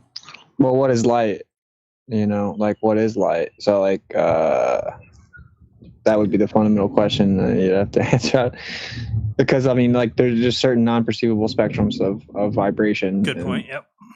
All right, go ahead. That's pretty crazy, though. That's pretty crazy. I've never seen that video. That's pretty wild. I'll put a link in the chat. I was watching that the other day. I thought that was interesting. It's interesting how we all seem to trip across these things, simultaneously. It just never ceases to amaze me. Guys, the book is called All Past Time. I put the link in the GLOBEBUSTERS YouTube chat, and that is a link to my drive. And that is the thing that we're talking about, that the guy has basically decoded the solar cycle. I saw it originally on Nathan Thompson's channel, Be the Change, whatever it was. I think it might have been his last video, where they had a pastor that was talking about it and was kind of breaking it down. And I just thought, wow, that's pretty interesting. And it looks like the guy's really got a handle on it. And he was showing all the different subcycles and cycles that are going on inside the solar cycle. Because let's face it, the prediction of eclipses does not come from freaking NASA. All right, they use basically the solar cycle and what's the guy's name? Do you guys remember his name? Fred Aspernack. Fred Aspernack, yeah, or Pasternak or whatever, Aspernack or Pasternak, whatever. I think it's with an A. Yeah, and it's like, why is it that it is left down to one man or maybe just one organization? Why isn't this taught in astronomy? Right, that seems pretty important to me. That you would need to know stuff like that, right? How do they actually come up with these cycles, and what is the secret behind them? And I think the reason why they don't disclose any information about that is because it's going to reveal about 10 billion fallacies in the heliocentric model and show it to be impossible. That's why I think we all know that, and we're totally closing down on this, guys. Yeah, it's like why wouldn't they? Why wouldn't just the globe Earth alone be enough? Why would you ever need to put here at the bottom of every page of your eclipse website on NASA, eclipse predictions by Fred Aspernack? Don't you just have a model that works?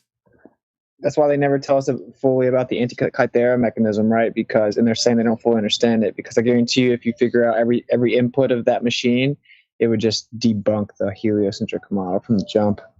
Well, that, and it would show that they, I don't know if you were watching the time I showed you, that the guy who's doing the explanation of it, and he was one of the lead investigators, he even noticed that when you turn that crank, you start cranking the handle and you realize that everything works perfectly above us. But the one thing about turning the crank that made them realize that they could just replace that crank with the Earth.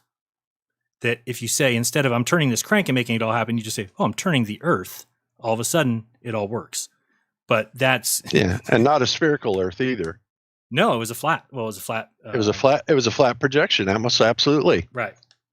Yep. And what's amazing is about that particular device is it will tell you things that we just don't get from NASA. Like it'll even tell you the color of the eclipses, any special features that are going to appear, all the stuff that goes on there. And unfortunately, the very best documentaries that have been done on it, at least that I found, were done on BBC documentaries, which of course they're part of it and they're not going to release a lot of that information. But man, and honestly, I don't think that astrolabes are too far off, on any of that. And we've also got all this information that's coming up about sextants too, right?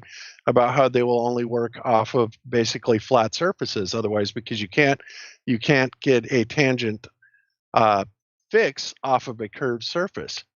And so anyway, we're just killing them, guys. We really are. And they just backpedal all the time, constantly. We have to keep pointing this out, and point out when jackasses like Heath comes out and tells us we're wrong when he's clearly wrong by 10 to the 120th. Not that bad, but it may as well be. It's absurd. The claims that they make are absurd, and we've already got them backed up to the fence to the point where they're saying that, oh, there was never any Earth curve horizon, geometric horizon that you could ever see. It's like, and what the hell have we been battling for the past 7 years? Right now, all of a sudden, you can't see it. It's like you're telling me that I can't see an Earth obstruction. I'm 6'5", so it'd be just slightly over three miles for me. And I guarantee you I can see something 3 miles away that would be allegedly blocking my vision, and it's not there, and it never was. And so, all their other excuses, come forward. It's just desperation moves. That's all they've got left. Yeah, and they realize how hard, because we just need to send somebody out with a boat to go a certain mile per hour that we know how far they are away from the shore. But if they go 4 or 5 miles and you're looking from 2-3 feet high, you're going to see so much water behind the so-called horizon, where the horizon should be. And it's just, they know that it's hard to calculate the ocean. It's hard to go out and say, oh, that boat's 5 miles away. That boat's 10 miles away. It's a difficult thing to do. We're not in communication with the boat. Dude, every aspect of reality, flat earthers are ahead. Like I was talking to a biochemist last night, and he just had to concede that every single thing's density is relative to electrostatics, and that's the only thing that we can prove about anything, and that there's a downward current resulting in a downward pressure. And when things fall, they fall within a downward electric pressure. And the density itself, which seeks out its equilibrium, is based on electrostatics. And he does this, right? He looks at crystalline structures and gets mass to charge ratio with quote unquote mass spectrometry. And it's just wild. I was telling him, your model is going to have to just completely change to even try to pretend it's still alive. And you're going to have to come to the flat earthers for some help. We could fix the heliocentric model better than you guys ever could, which is why I think NASA, releases information a week after Jeran covers it. They're literally just like looking to us. It's wild how backwards everything is. Yep.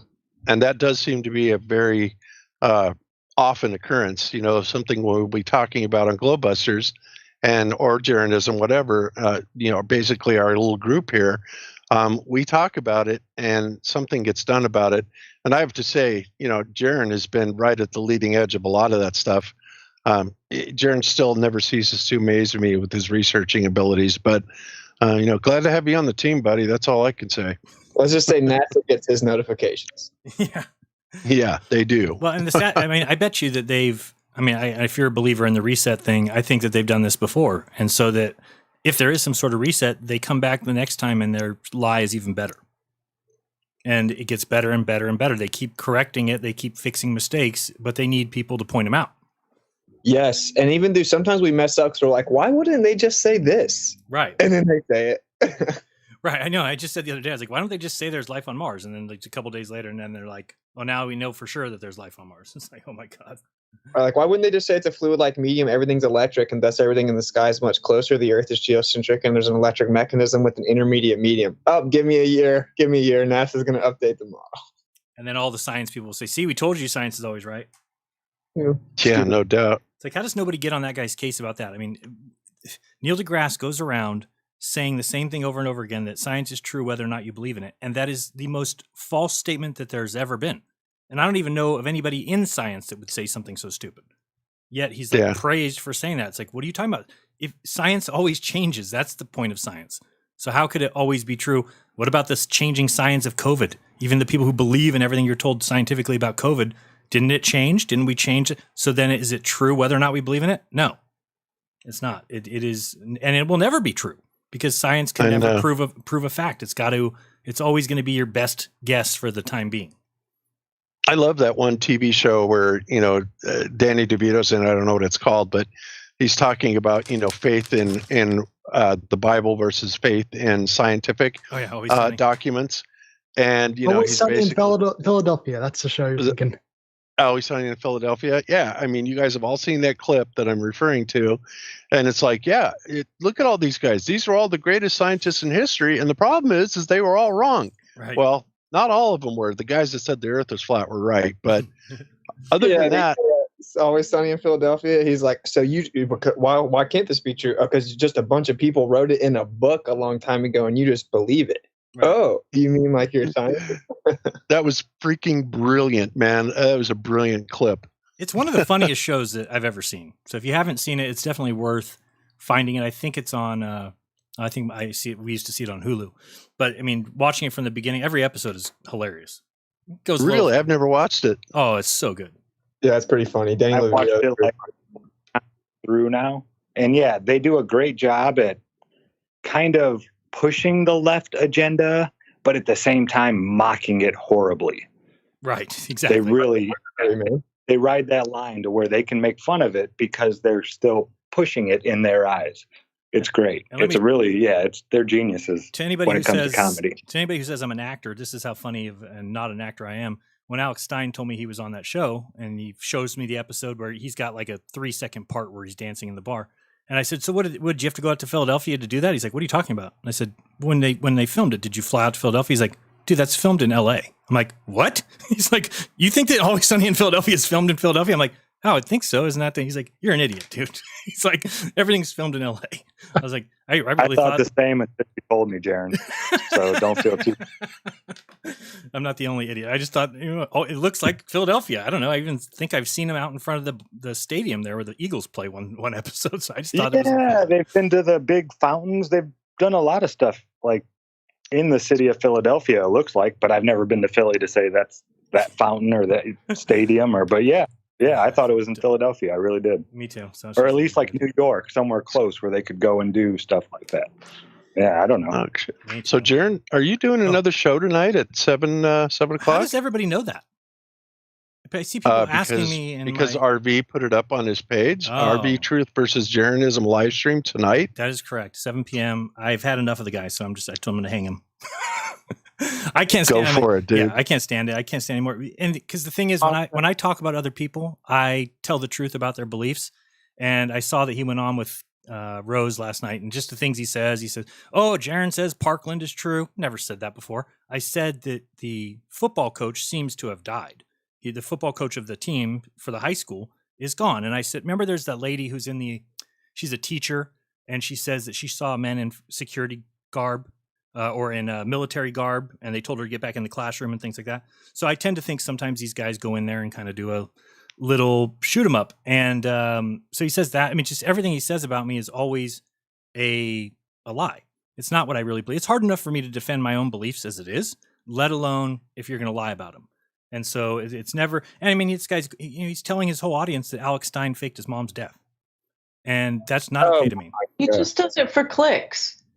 Maybe he does. But I mean, then that's a dirtbag. I'm not like that. I don't do things for clicks. I don't say things for clicks. He is a dirtbag. Yeah. That's why I just completely wrote him off, because I saw how he really is. Yeah. No, and he just pulled over on people. It's horrible. Yeah. Are you gonna have him on to talk to you, or you're just gonna expose him? No, I told him to come on. I don't have a problem saying in front of him. The only thing I told him is that we need to give each other a chance to speak, not just talk over each other and make it a whole mess. But the same thing I pointed out, Tom McDonald. I think his music has such power, great words, mostly because I have a buddy I've tried to wake up for 4 freaking years, has never even paid attention to me. And then I told him, hey, have you listened to Tom McDonald's music? He's like, no. Sent him one song. The next day, he's like, dude, I cannot stop listening to that guy's music. And now he's awake. So that alone was like, hold on a second. So here's this guy that everyone's saying is Illuminati. And look, he throws up the devil horns. Look up Rose 777, and you're going to find her putting up the devil horns. Look at people have a past. People have done things that they're not proud of. And it doesn't mean anything's wrong with him. This guy's getting 5 million views on his videos that every single word is what we should be telling people. He takes what we do in 3 hours or 4 hours and condenses it into a 3-minute song, and it's much more effective than the way we're doing it. Now, we don't have that kind of talent. We don't have that kind of ability to do what he's doing. So I was just pointing out in my video, I'm like, all the people that are saying this guy is working for controlled opposition or he's working for the other side, I'm like, are idiots because they're not listening to the words. And he went on Rose's channel last night and saying, oh, this guy's a satanic and he does this. I'm like, okay, you're missing the point. Like I said, his words are more important. What do you think people hear more? If you hear Tom McDonald go listen to this song, 5 million views, do you think people see the song and hear the lyrics more? Or do you think they go look into him and see he puts up the devil horns and therefore become Satanists? Right. And most people look at that hand sign as, hey, man, you're supporting rock and roll. Right. That's what I always thought it was. I had no freaking idea it was a satanic sign. And that's what he got on Fox News and said that the CIA runs the news. So, what are you talking about? He got on Fox News. The first thing he said was the CIA runs the mainstream media. Right. So, what have you done? I just think it's so stupid. Hey, Jeran, if you need a moderator, bro, I'll jump on and moderate. Oh, I was just going to say that. You should be. Yeah. Well, we should see how it goes. I mean, every time that guy's been on, there's like a shouting match, and you can't get a word in. So I'm going to make sure I tell him that if it needs to go 5 minutes and 5 minutes or 2 minutes and 2 minutes, just if he wants to say something, because he thinks David Weiss is an actor. He thinks he works for the CIA because I don't know why. And he thinks I'm an actor, or that, that he thinks I let Alex Stein on my show because I knew he would eventually become Glenn Beck. I don't know. Even know it doesn't even make sense to me. And anybody who's going to talk like that and has an audience like his, and again, you read his comments, everyone's like, you're so right about Jeran. I've always known he was a shill. His graphics are too good. It's like, what the hell is wrong with people? Because he's got like a little cult-like following. Yeah, it's sad. It's sad. Well, and the really sad part is, he's done some really great investigative work. and then all of a sudden it seems like ego takes over and he starts, these little shill implications. And, it's like, it's bad enough that, that he turns this stuff onto the community. It's unbelievable. But the people that are actually making the biggest difference in the community, I mean, it's like he wants to take them down so he can be king. Totally. And sorry, it's just not going to happen. And frankly, I said to somebody the other day, people that do that are following a JTRIG agenda. Yeah. Get in with the community, get, a reputation for truth seeking, et cetera, and then start supposedly calling out everybody else to throw a bad light on them. And that's exactly what he's doing right now. Yep. And it's bullshit. Yeah, it's hilarious, bro. Like I was about to bring this song up too, by the way, the system he just dropped. But for example, I'll put up the lyrics I know here. people that could get me in contact with him for a fact. And I also am in contact with a few other people I haven't released it yet that are very famous rappers. So RV's automatically going to say I'm some type of shill, right? Of course. Like because they're famous. It's like, bro, no, they're just in my DMs, and it's like, am I not supposed to try to reach more people? Is that the suggestion? Is Alex supposed to be like, no, this show's too big. I can't do it. RV won't like it. It doesn't even make sense on its face. You know what he pushes to? He pushes this idea that we're already defeated. He pushes this idea that we have no chance because he says anything that comes up from the ground up cannot be real. It's got to be fake. It's got to be put up by okay, look, I get that. I get it. But we do have to have the mindset that there can be something that can come. And when it's something like this, I don't just chalk this up to, you have to look at the lyrics that he's saying here. Look at these lyrics from a song that, he's telling you about how the indoctrination starts when you come out the womb, or make you stupid with the curriculum from school. If the classroom doesn't do it, we'll trick you by watching the news. Pick your team, right or left, red pill or blue pill. You can vote, but if you win, everyone still loses. Don't forget to buy designer Gucci because that makes you cool. We prioritize material belongings over truth. Get a job that you can't stand so you can buy some cans of food. Go overseas, die for freedom. There's some oil we can use. Our democracy exists so you think you can choose, but our algorithms make you do what we want you to do. What's the problem? Are you depressed? Society has you confused? We've got medication for you that you'll probably abuse. Go get married to a lady who doesn't have a clue and pump out a few babies who are just the same as you. Then you have the chorus. Welcome to the world, baby girl. Paint you pink. We're going to encourage self-destruction through the music that you play. We've divided all men by trying politics and race. It's working awesome, so we're going to do the same for you. Never teaching you to love yourself, inject you full of hate, objectify your sexuality, blame you for the rape, weaponize the differences that make our men and women great, and just to screw you, erase the genders, everyone's the same. We'll empower you with your right to vote and fight for equal pay, then have the men turn into women, and you'll fight for them again. But you thought you had it figured out, but everything has changed. Welcome to the system.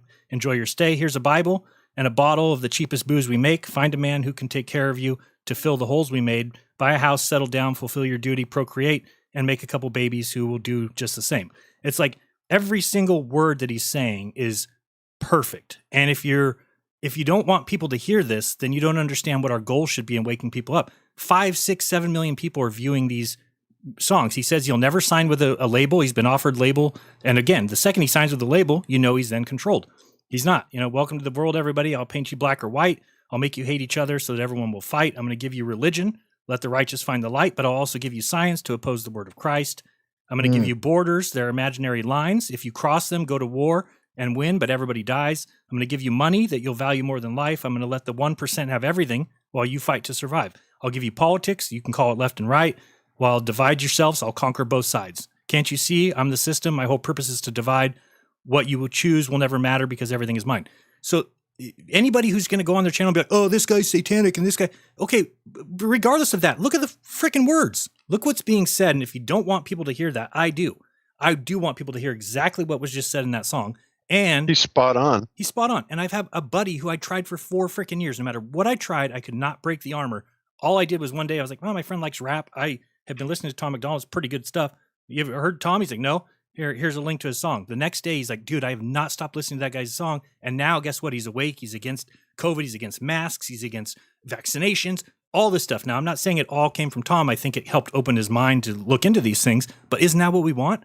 So if there's somebody out there that's reaching 5 million, guess what? Brian Staveley's never going to reach 5 million people. I'm never going to reach 5 million people. Dave Weiss's never going to reach 5 million people. But this guy is. This guy is reaching 5 million people every time he releases a song.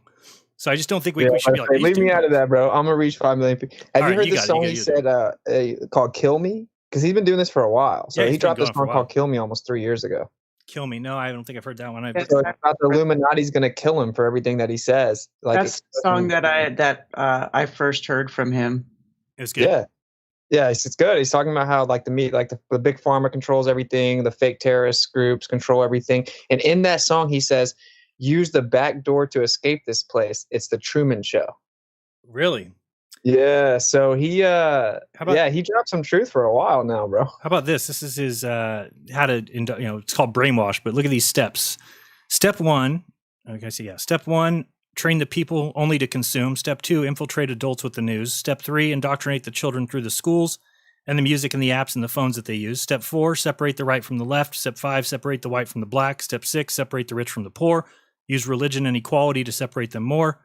Step 7, fabricate a problem made of lies. Step 8, put it in the news every night. Step 9, when people start to fight and divide, take control. This is called situational design. So I just don't understand anybody who is against what this guy's doing. And then the way he says he's against it is that, if you search Tom McDonald and look at pictures, you see he's a tattooed guy with tattoos on his face. Oops, I don't want to do that. Take that out.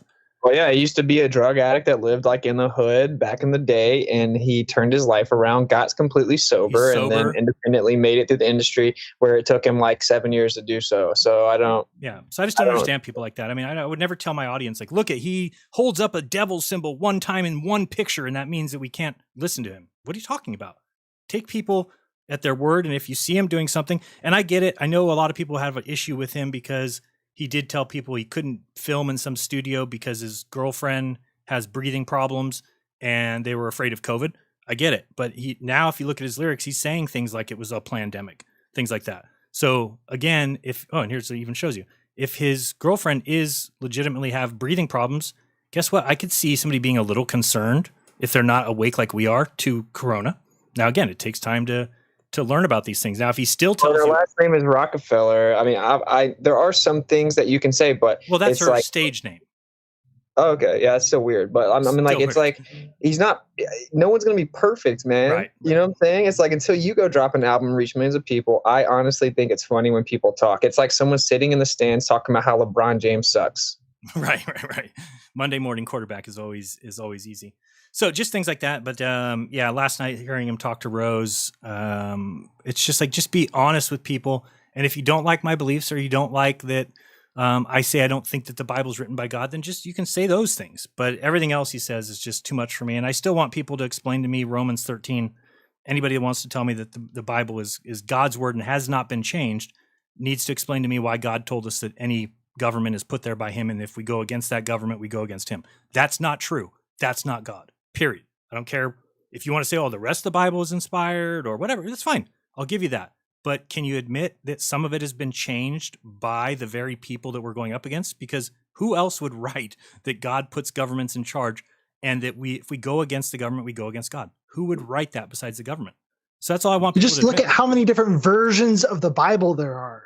There are tons of different versions of the Bible, and not all of them are exactly identical. And yet you can claim that the Bible hasn't been changed. If that were so, every single one of those versions of the Bible should be identical. And the irony is that those people push people away from the scriptures more than anyone. Right. And that's all I want. It's just if like people that were Christians admitted that, which people like you, people like Rob Skiba, people do admit things like that. And those people are the ones I can listen to. The ones that are like, no, it kept its word and it keeps its meaning.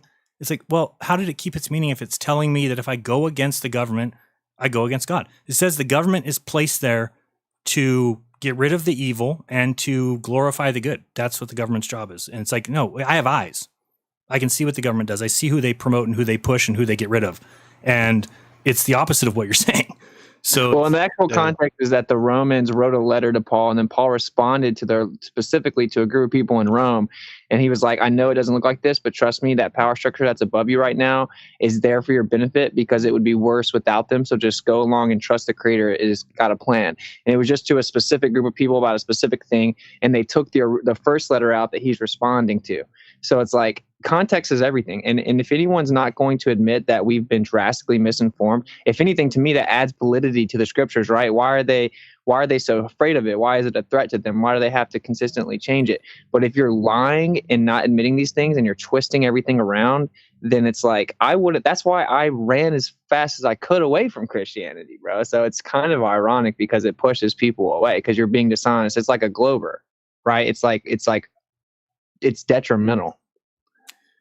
Yeah, and that's kind of like what RV is doing right now. You know, it's dishonest. I mean, when Rob Skiba died, instantly he went after him, you know, calling him a shill. And, you know, like I said, I think it's about ego. It's either J-Trig or it's about ego. I'm really not sure because, you know, like I said, we've all been in this community a long time. RV has done some great work. But granted, he's never shown his face. Nobody knows who he is, anything like that, which is a little suspicious. But, you know, honestly, there are times when I wish that I didn't, you know, reveal my identity to people. Me too. But, you know, so I can't really fault the guy for that. But what I do fault him for is making accusations the way he has, especially when somebody dies. It's like, you got to be kidding me. And then when he makes accusations against David or Jeran, you know, he misquotes them and, you know, misstates them and what the message they're trying to get. And it's almost like he's forgotten who the enemy is. Right. And he wants to climb to the top of the pile, the truthers, you know, by debunking everybody else. And that is exactly what it looks like to me. And if you know, and there's a few other people in the community doing that too. And I don't understand it. You know, there's actually a couple of people that basically came out in support of was a Slice Barcane video that was debunking the Flat Earth app on, you know, the map on Dave's Flat Earth app. And they actually came up in support of it because they didn't like the fact that Dave even had it, you know. And it's like, I'm so sick of that behavior. Yeah. It's like, guys, grow the F up. You know, this is ridiculous. All we're doing is slitting our own throat. Yeah, not doing like we're walking uphill. As a shill, someone who's trying to, you know, control the opposition. That's the way to do it. you start fighting against, like, you know, the kind of unity that we built here. Yeah, you're going to be seen as controlled opposition because you're, you know, serving them. That's exactly what they want. You know, that's what the Globe Earthers want. They want us to tear each other's throats out.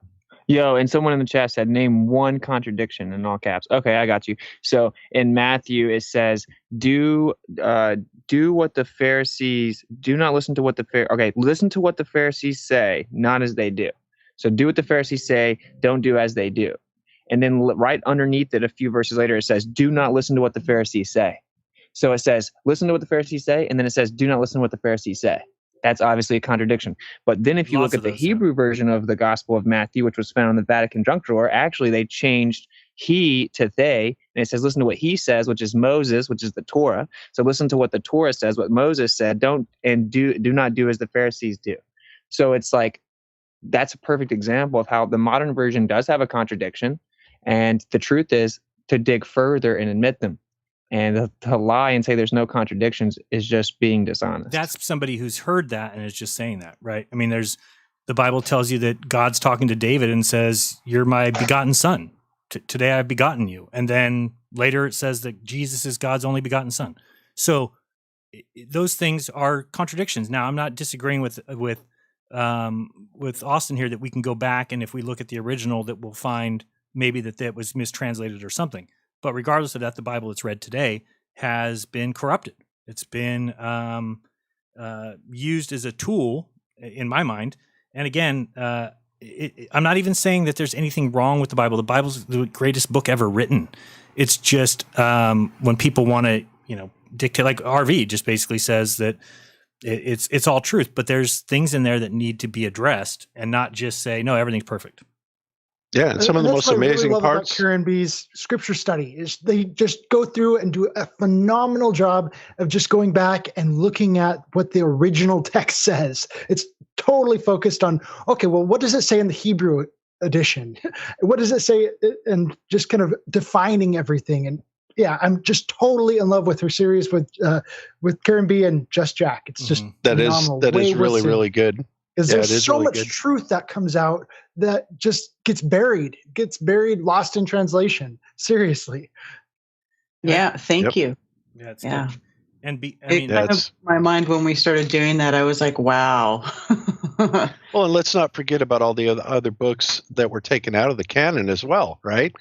By man. It's like, why? Yeah. Why were they taken out? You know, it's like these things seemed like they were very applicable, you know. So, and of course, this is all going back to Rome and all this stuff, you know, how they got taken out of the original canon. But it just shows you that it is being manipulated, sometimes overtly, sometimes covertly, but it's definitely being manipulated. I mean, everyone thinks that the Gospels are all just written in Greek. So the Romans came and changed the Sabbath from Saturday to Sunday. They changed everything, but they didn't change the Gospels. They didn't just release the Greek version. That was the only. Like, it's just insane, bro. It's like, we do not know. I can promise you, I've prayed a lot about this. The Creator definitely respects someone that's honest enough to admit that, look, it's hard for me to figure this out because there's so much confusion and it's been so diluted, and I just want to know the truth. And I'm willing to be humble enough to admit as I learn, as opposed to someone acting like they have it all figured out and they know it's perfect the way it is. Are you telling me that Matthew, Mark, Luke, and John are not Hebrew names? I'm saying, well, they have Hebrew names. There were Hebrew versions. The Romans took them. That's where I'm at, because we found one of them. Wasn't that the monkeys? The difference between James and Santiago in Spanish. I thought I was just like, what? How can it be that different? James, Santiago. What? Wait, that's the translation of James? That is the translation. So in Spanish, I didn't know that. Anytime you refer to James, oh, that's Santiago. It's just so different. Hebrew, is that correct? That's a little strange because James is Jaime in Spanish. Yeah, okay. Jaime. Jaime. That sounds more like it. But Jaime. Where did you get that Jaime. from, Kyle? I'll have to look it up. When I look at I had a Spanish Bible a long time ago, and so anytime you go to the Book of James, it's the Book of Santiago. Am I wrong? Really? Yeah. I don't know. Well, I have but no here idea. it said that. For example, I just type it in Google and say James in Spanish is the name equivalent as Jaime. But how do you say James in Spanish? It could be Jaime, but then / Santiago or Diego.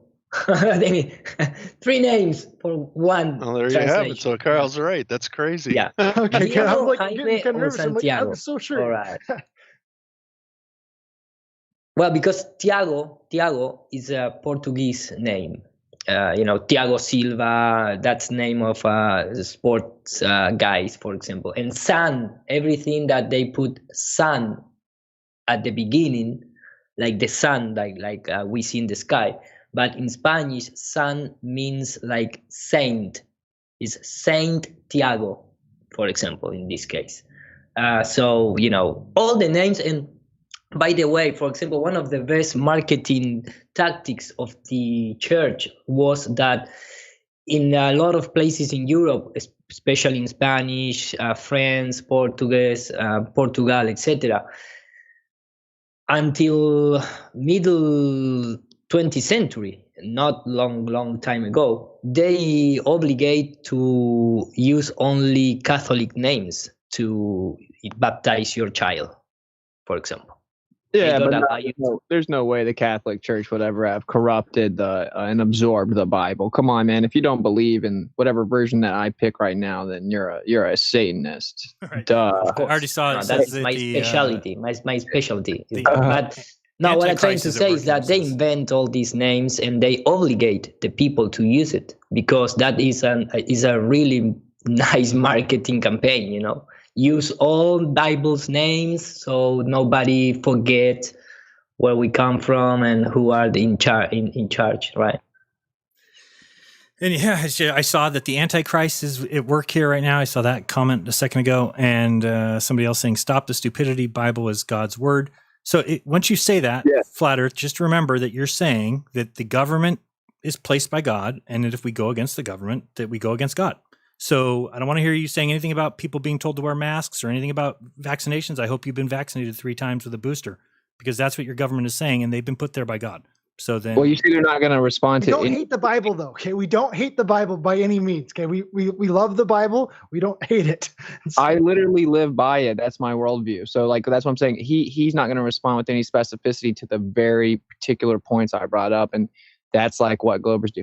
Hey, Jeran, are you using Restream right now? yes. Okay, that's all right. Because I like the way that the comments are popping up is dope. I just wanted to know. Oh no, I'm using that. I'm using a thing called Twidget. Okay. You connect that to your. It's free. You connect it to your YouTube channel, and then I'm looking at a screen here that shows. Oh, I can actually. You guys still? Am I still sharing my screen over there? Yeah, I am. So see, it looks like this. I'll put it over here.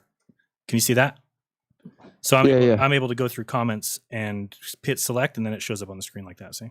Oh wow, that's dope. Sorry, I wasn't trying to distract you. But just to all the people, just save it, man. Just save it, because unless you can offer substantive specificity to the points we're making, you sound ridiculous. Religious dogma is the death of knowledge, and the Creator wants us to pursue truth and not be dogmatic. And if you reread your story, maybe you should reread it. That's what the Messiah was rebuking the entire time. Okay. What do you think? Let me ask one Bible question real quick. What is Jesus referring to when he says no one has seen God's face or heard his voice?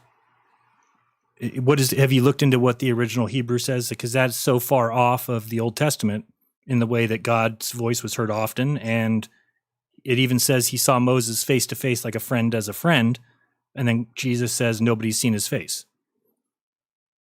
I don't know the Hebrew of that. I will say that the Creator did talk to the people of Israel. So but I will say the part of the wrestling part of it, like the Abraham wrestling part, is actually an angel, not God. But there was a voice. Like I said, the New Testament is the most messed with. So I don't know. I've tried to, like, maybe Karen can vouch for this, dude. If you really try to go back and look at the Hebrew, good luck, man. Like, it's going to take you a year to get through Genesis. So I don't know. I think it's just being open-minded. I've never looked into the Hebrew. I'm not even sure what verse exactly that you're talking about when it says that no one has seen or heard. I can't remember the exact verse, but Karen, have you covered that with just Jack or no? Covered what part? When Jesus says no man has heard God's voice or seen his face. No, because we're really only going over the Torah, which is the first 5 books, and there's no Jesus there. Gotcha.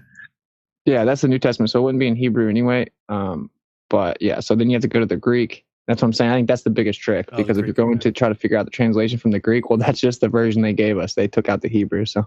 Right. Alrighty. What else you got, Bob? Bob's gone. Anybody else have anything they want to? Sorry, I was muted. I think there's going to be a word and the word man there. We're probably talking about like earthly man or something like that, like worldly man.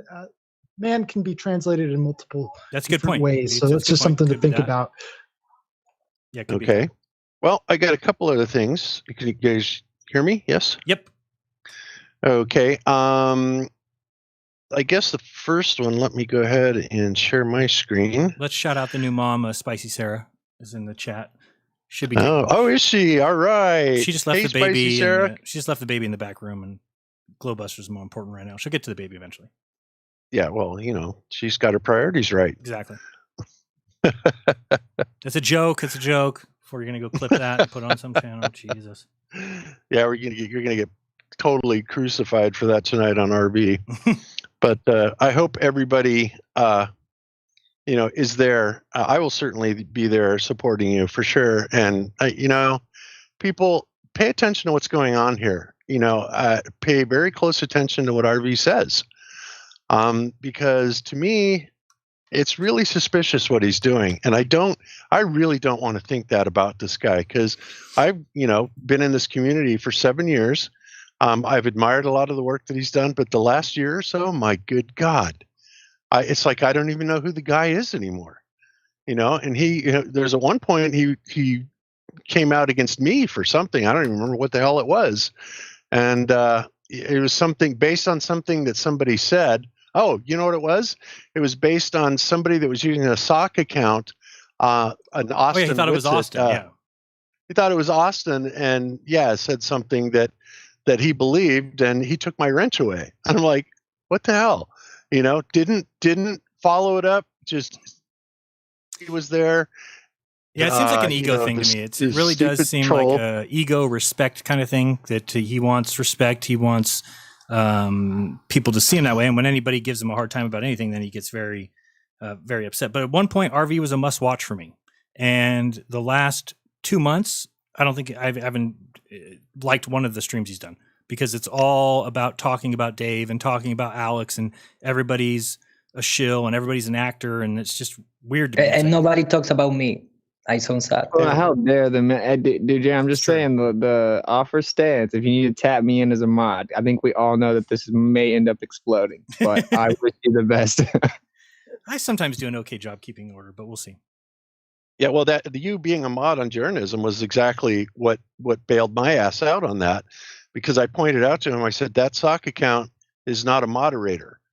And Austin's been a moderator on Jeran's account for, well, a year at least, if not long. I mean, how is stupid? And I guess I was wrong. How stupid is YouTube for allowing people to create usernames the same as somebody else's? I mean, how can that not be? I mean, it's the number one thing that no other site allows you to do. You can't go on Twitter and be the exact same name as somebody else. Yeah, that's crazy. But I know. Maybe, they're gonna start using that type of things to validate your humanity, your ID online. They're gonna use what? Yeah, I mean, They already started. They took my profile pic and everything, dude. They made their rounds, dude. Modern day debate, all the infamous chats. It was crazy, But man. how can that be allowed? I mean, I don't understand what their thinking process would be. Because how easy would that be to turn off? Sorry, you can't create an account under somebody's name that's already created. That's like the easiest. Yeah, just thing in the like world. you said, Twitter. If you try to get a username, it's already taken. It says, "Sorry, username already taken." I don't know if there's any website that allows that. And what happened if the troll create first your name? That's true. That might be the reason. Your name, That could be the reason. It's not so linear, I prefer to make like I don't know how to say in English, but make it denounce or send an email and trying to interact with the YouTube and say I'm going to mark this account, and then we can make a dispute who is the real one. But it's crazy. It's crazy. They are desperate to legalize the online social networks, and they are making the usual problem reaction solution. Yeah. Yeah, and the other thing that's crazy that they did was disabling the dislikes. It's like, look, you can turn that on and off anyway. But the reason they had to turn off all the dislikes was because on all the mainstream media, when they were reporting their bullshit, they were getting thousands of thumbs down. Yeah, the Biden White House account was hilarious, and so was the documentary about Fauci and the Bill Nye sex junk dance-a-thon that he had on his. Those things were the most glaring. When you had like 400 likes and 47,000 dislikes, they couldn't have that very long, so they had to get rid of the dislikes. But you're right; it's because, and then I don't know if you guys heard. Did you hear that half of Biden's Twitter followers are fake? Yeah. And Elon, I heard that. Yeah, in Argentina, they're exposing that on purpose, right? Obviously, because like Elon Musk is throwing that all in the mainstream media about how the public filings of Twitter said about 5%, and now it's looking like it could be a magnitude greater, at least 50%, and they won't explain it. So it's almost like they kind of want people to realize the bot thing. I don't know where they're going with that, but it seems like there's something here. I don't know. What do you guys think? You guys think Elon tries to come out with a platform? They push the Truth Social platform. Like, there's got to be some plan here, right? Because they're acknowledging that bots run the internet, and so there has to be a reason. I thought that it was all to get Trump back on Twitter, but I'm not sure if he's going to actually get Twitter now, Elon Musk. But I thought, what a brilliant idea to have, rather than Twitter bring him back, what wouldn't make sense to anybody is if Musk bought Twitter, then let Trump back, and then Trump can go back to doing what he does, and then he'll become president in 2024. And a lot of that would make sense. But he came out and said he will not be going back to Twitter. Yeah. So well, did he say that before or after Musk was there? After. Oh, really? I didn't know that. I didn't know that. He said Truth Social is better. Did you and guys? if you've ever been there, it actually is a good app. I actually haven't been there. Yeah, it's a good app. It's like a better version of Twitter. Have you guys heard what George Bush said the other day at his birthday? No. You got to hear this. This is one of the funnier things ever. I mean, talk about a Freudian slip. Watch this. This is hilarious. So this is at his. Oops, where's my Skype screen? There we go. This is at his dinner recently, but just listen to what he says. It's the funniest thing I've ever heard anybody say. I think I'm sharing, Jeran. Oh, shoot, sorry. Well, I know, but I mean, you have just the GLOBEBUSTERS thing online. Okay, yeah. So you may need to switch to that. I switched. You guys can. I'll cancel my share. Oh, you can just listen. I think it's fine. You don't need to see him. He's just standing at a podium. You can see it on YouTube. But okay. Russian elections are rigged. Political opponents are imprisoned or otherwise eliminated from participating in the electoral process. The result is an absence of checks and balances in Russia and the decision of one man to launch a wholly unjustified and brutal invasion of of Ukraine. Wow. What? I heard that on the radio. What?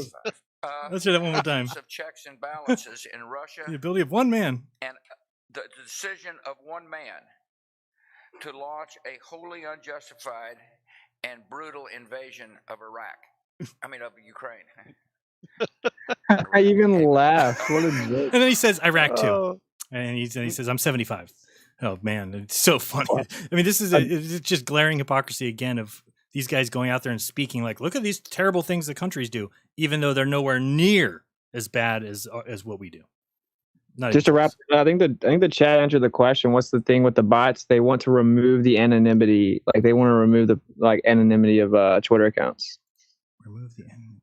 Oh, everything. So we'll need a digital ID, right? Yes. Like an internet ID. Yeah, it could be. Yeah.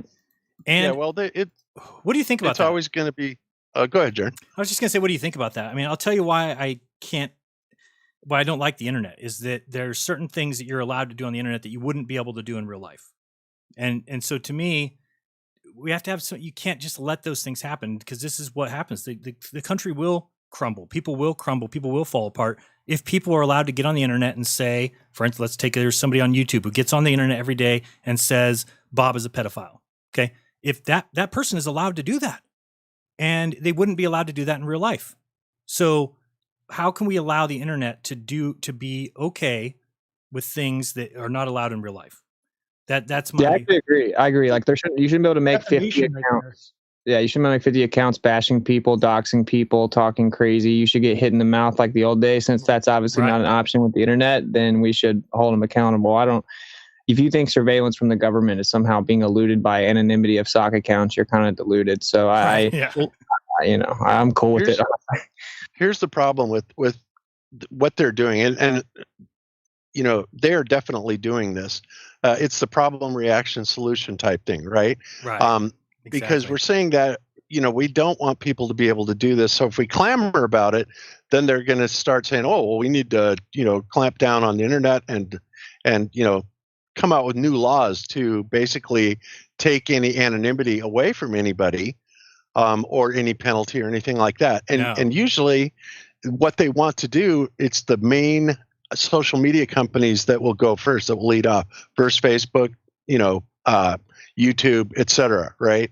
So they're playing it from both sides and they're manipulating us into saying, damn it, we need some control so people can't do this.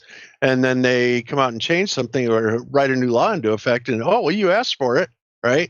Exactly. And that's what they've done. I mean, it's like I told the story where at Christmas dinner, my stepmom, my dad's wife, and my sister started talking about how, did you know everybody's faking those Vax cards because they're just on paper? Well, you know what we need? We need a digital format that goes on our phone so that we can. I'm like, holy shit.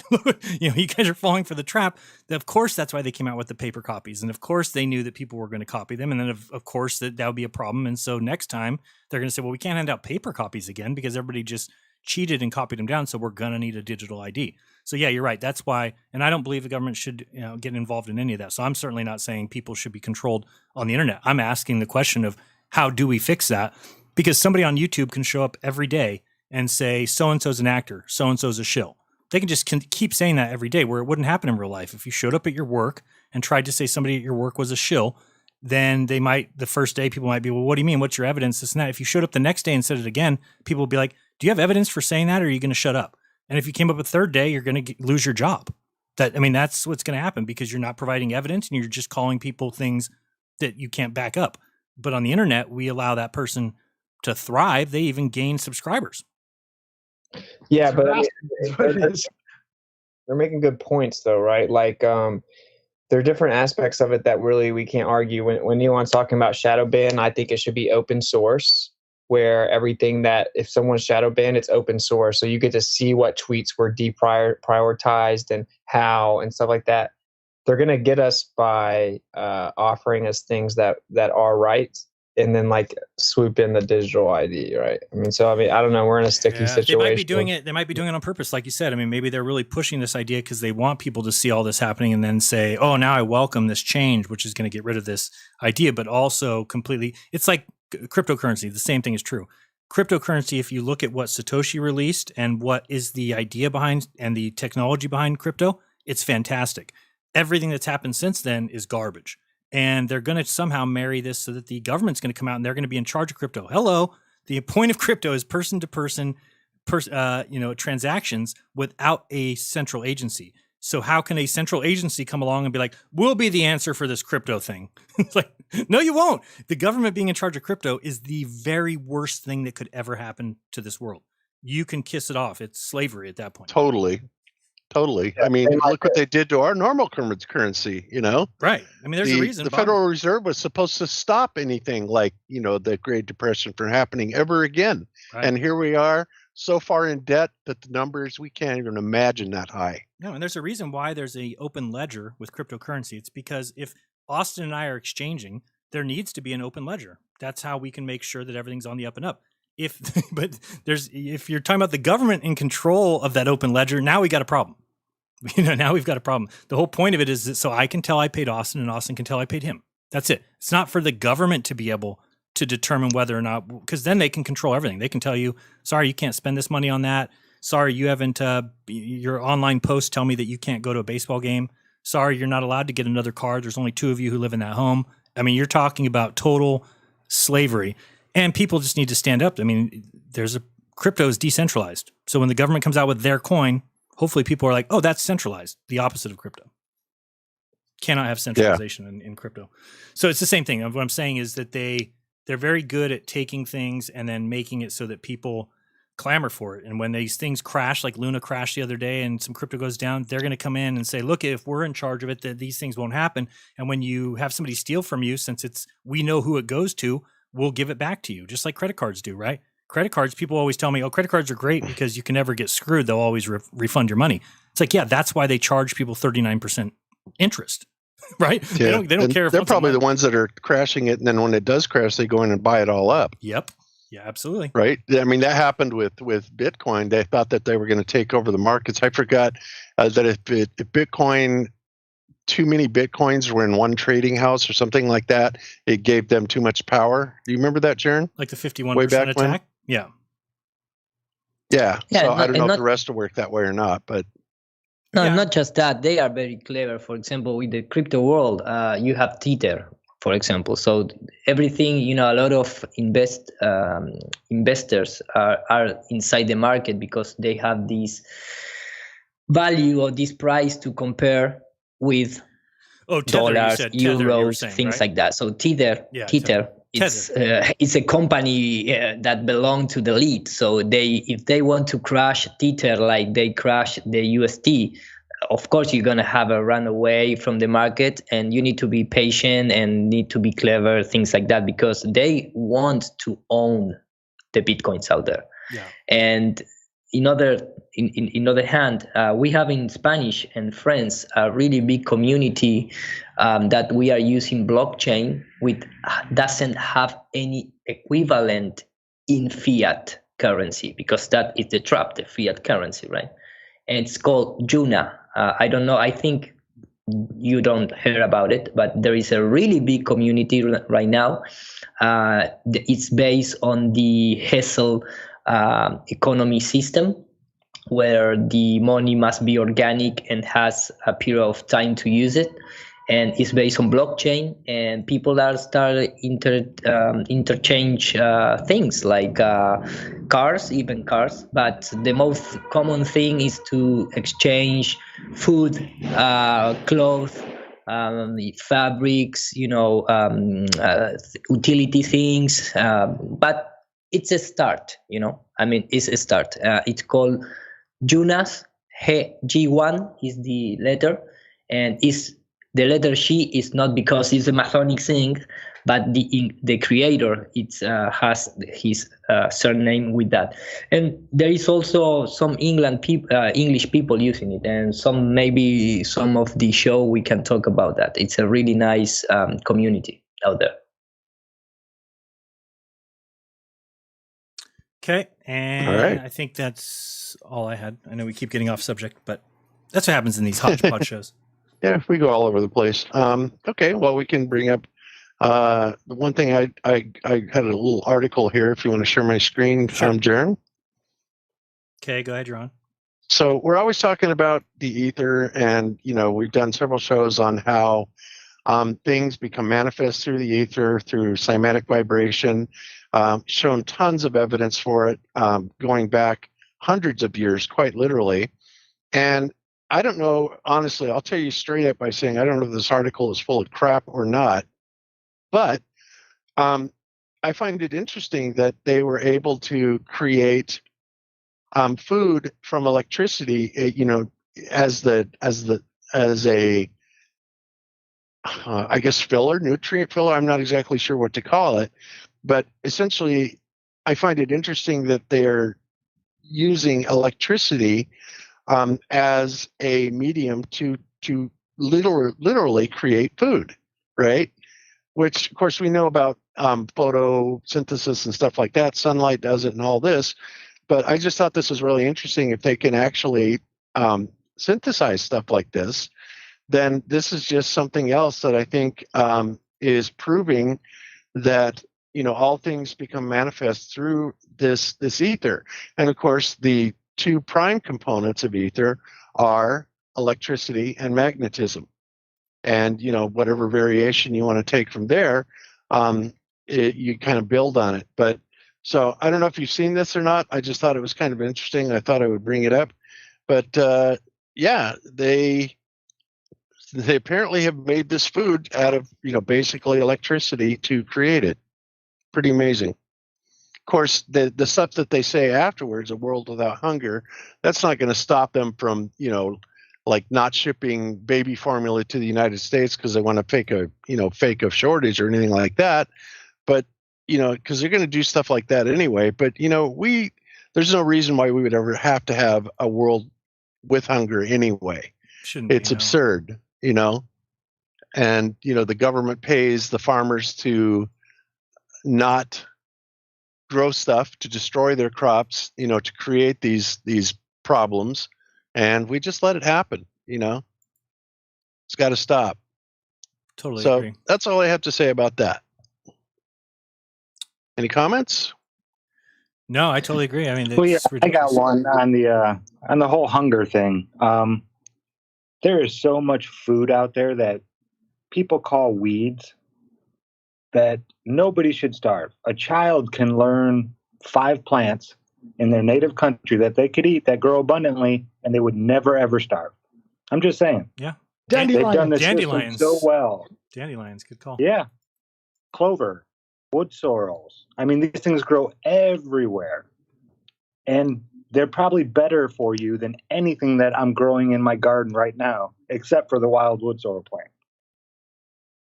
Yeah, dandelions it's are a really interesting one to eat. I don't know if you've ever tried one. I actually had one once or a couple of times, but yeah, when you eat, the Bible talks about bitter herbs, and that's kind of a big part of the Passover and a lot of the different meals is they introduce these bitter herbs. And when we actually vary the kinds of vegetables that we eat, it does amazing things to our body. And I just remember the last time I had a dandelion, because my body wasn't quite used to it, it cleaned me out. And kind of eating, varying a diet around it does wonders for our stomach when it comes to getting rid of a lot of the bad stuff. And so they talk about it with kids these days. Constipation is a real problem in America with younger children. And so when they actually, and a lot of these younger children have these problems because they eat a lot of the same stuff every single day. How much cereal are they eating? And, all these really hard metals that are just contained. I don't know if you've ever seen the video of someone taking a magnet to their Raisin Bran. You just take some Raisin Bran and crunch it up, and all of a sudden you put a magnet up to it, and you can get these hard metals that is very easy to see just right there out of your Raisin Bran. It's just crazy. When you introduce all these vegetables and start adding that back into your diet, it just does phenomenal things to you when it comes to cleaning you out. And if you vary up these herbs that you're eating, that's not going to happen. You're not going to have kids complaining about stomach problems and constipation and things like that. Totally agree. Yep, I agree. I've been eating wild food for about 10 years now, just not religiously living off of it or anything, but I'll just go and forage a little bit. And I've never once gotten sick. I'm just saying. Yeah. I had no idea that dandelions were good for you. That blows me away. Yeah. Yeah, like amazing. Yeah, they help get rid of a lot of things. We're learning all this stuff with Maverick, right? Because he had these terrible allergies, food allergies, and we're just figuring out that he can eat any food as long as it's not genetically modified. So he's doing great with organic vegetables and fruits. But the second that you give him grapes that aren't from the organic, or if you give him a banana that's not organic, or if you give him an avocado that's not organic, he breaks out in crazy hives. I'm jealous. See, what a surprise. Yeah. He's like a tester for you, man. That's awesome. Yep. So we've had to completely redo if it's really organic or not. Yep. We have the Balance of Nature plants, right. That's where they manufacture it. Is just right here in St. George, and they are continually just advertising about the phenomenal qualities, and they've got tons of different people coming in and giving these fabulous testimonials of how great they are. And all they're doing is just taking a bunch of vegetables and drying them and crushing them and putting them into these pills. And then, oh, wow, this whole miracle thing, it's just vegetables. And just imagine just how much better it's going to be if you get your vegetables fresh instead of just taking them in pill form. Imagine that. Well, yeah, most people don't realize that all 90% of the medicines that they get from the pharmacist come from a plant. And you can go out and get those yourselves and make it yourselves and know what's actually in it and intend for it to actually heal you instead of somebody just mass produced some computer machine doing it. I mean, when you add the intent part of it, of like the peanut butter and jelly your mother made you when you were young, you'll never have one that tastes that good. Because your mom put all that love into it, all that care, all that she wanted you to get all the nutrients and grow from it. When you're getting stuff from people that don't care about you at all, you lose all that. Now, that's more of a spiritual type thing, but that's one of those things I truly do believe in. We can put our intent into the things we make. Absolutely. Do the rice experiment, do the water experiment. Hey, Bob, I was going to ask you, somebody bought me this thing called it's like a little water stir stick called an analema, which you're supposed to be able to change the structure of the water, kind of like Dr. Emoto's style. Do you think that I'd be able to see those changes in a microscope? I doubt it, because supposedly they changed the bonding angle, right? Yeah, it's all the way down to the molecule. I just didn't know if it would be something I'd be able to see. Yeah, I don't think so, but who knows? Who knows? Certainly that your intention matters. I find that to be very questionable, that analema stick, personally. I don't know if I believe it. Neither do I, but I've been using it, and it's you just can't tell the difference. That's why I like to do a little bit more than just say how I feel, because, of course, we know that our minds can make that decision. But when I did the rice experiment, okay, that proved to me that you can change the structure of that rice. And then when I heard that it might be the water, I was like, that makes sense. Maybe it's the water I'm changing, not the actual rice, because water I do think has memory, and I think it might be 1,000,000 times different than we even give it credit for. Water might be everything. It completely acts different than every other element. It displays some signs that are completely opposite of what any other liquid does. So I'm just wondering how much is behind liquid crystal. When frozen ice, when water is in ice form, it is technically a crystal. Have you seen, Karen, that you can take crystals and rub them together and they make light? Yeah, I've done it on my stream. I've taken two Fuck, big it's chunks so of crazy. smoky quartz that I found in my backyard, and I've smashed them together in the dark, and they light up. Do you think the moon could be a crystal? Yeah, Cami thinks it might be. I think it's really in fact, probable. Yeah, I don't mean, know where's. Could the And when you stars? Could say the stars the be moon is a crystals? crystal, it's like that's a very broad term. Like crystalline, most things that we know of on this plane that are solid form are crystalline. Just about everything. So Yeah, I have to tap out on the moon being solid though. Yeah, because then I mean the question then becomes how is it up there? So I get it. Well, and the perception of it from different angles, and yeah, I don't know. I don't. have a lot of optical properties, so it could be being projected from another source via a crystalline lens, possibly. I mean, I don't know. I'm not saying that what we look at is a crystal. I'm just saying, or a vaulted looking glass. Yeah, right. Yeah, Crazy. I don't know if we're ever gonna know what the moon is, but maybe. Like I said, I'm not even sure that I we're don't know that we'll know either. Probably not. And maybe it's supposed to just be a brilliant sign of creation, and that's it. But then you have a bunch of liars who came along and said, "Oh no, we've been there. We know what it's made of. We know how old it is. We know how long it takes light to get from the center of the sun to the edge." And people they worship men, so they trust those guys. At least hands down, the biggest trick is everyone thinks that they're able to get answers to all these things that they're not supposed to ever get answers to. That is the trick, right? And there's no way, in my mind, that God's purpose for us here was to get here and then learn from these great and powerful men. When everything that they say is the antithesis of anything holy. It's all materialistic. It's all we are the greatest things to ever be here. We're all accidental. Look at all these planets and galaxies. Why would this all be a waste of space? So everything they do is to push the opposite of the God. So to me, those are the last people we're supposed to. They're trying to replace themselves as the highest order over the creator. I mean, that's what they're doing. Right. Neil deGrasse Tyson says because if the creator has the power, then they have none. Right. Which is how it should be. And there's no man above another. The moon is flat thing. You got to see. You've got to see what NASA claims the moon looks like from the ISS, and it goes right here along with this picture. You got I have it up on my screen share. What's that? Is that? Do you is see that the- from the? Oh, wait, is let me that show from the? From what NASA claims it looks like from the ISS, because it looks just like that. Yes. That's what it is. Yeah, you want me to play a little bit of it? It's different. This is like footage that they claim is coming directly from the ISS, and so it's different from this one that you're looking at right here. I'll show you. I've got that. Yeah, get a link. That's so obviously holographic, bro. It's a naturally. This says that it's from the International Space Station. Yeah. This is it, Kyle. Yeah, it's a hologram. Fight me. Okay. So let's see. Is there audio? Let me check the sound of this real quick. I think there is.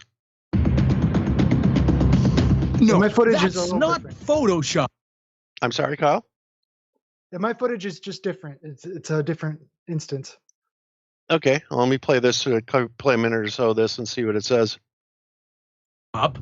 That's an actual video from the International Space Station of the moon looking a bit squished. Here it is. Wow.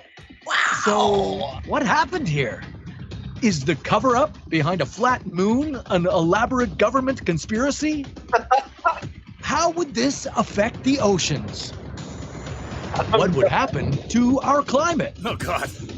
And could the moon fly out into space? This is What If. And here's what would happen if the moon was flat. Oh, boy.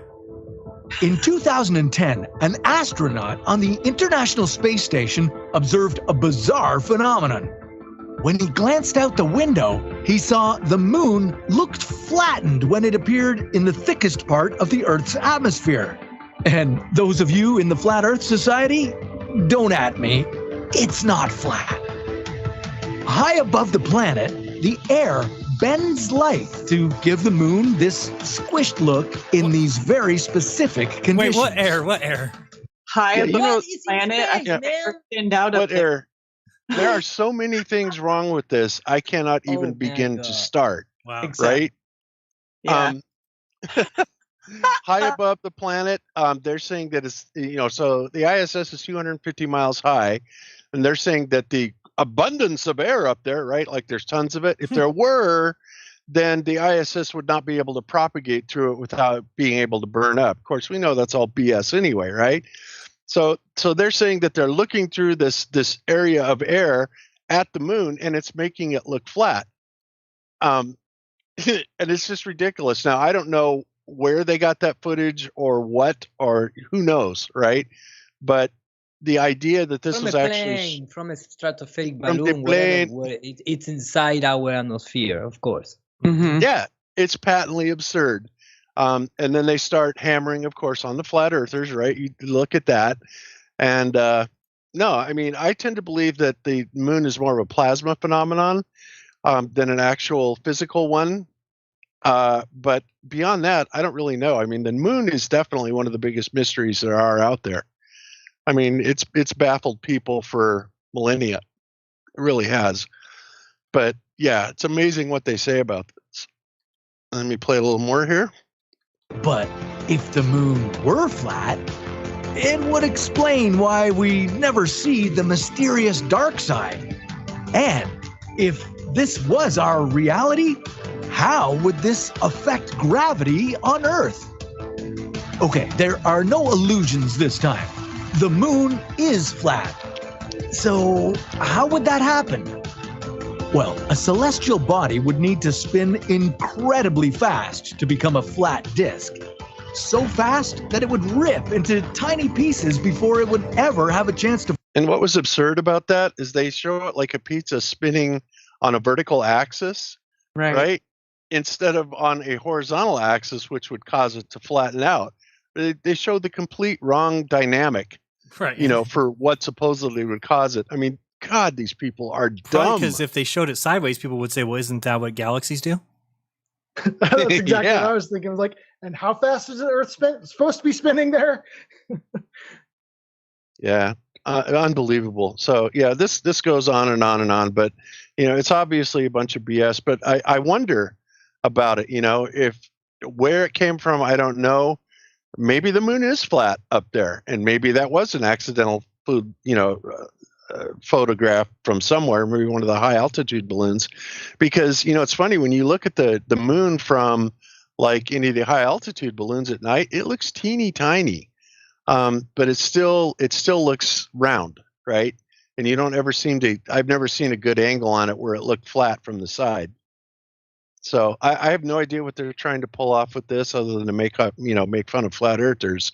But everything about this video is just complete BS. What if it's just a pulsating orb that appears to have some type of texture, right, due to like holographic polarization? Like I don't like if you would, they always look out and they're like, well, we can't see the full ball, blah blah blah. We're just looking at a circle because that's what light looks like from a distance, right? So I don't.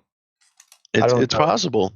It's possible. I look at that footage and I just ask, why would NASA want to show that? Are they just doing that to mess with you? Because they're doing a good job.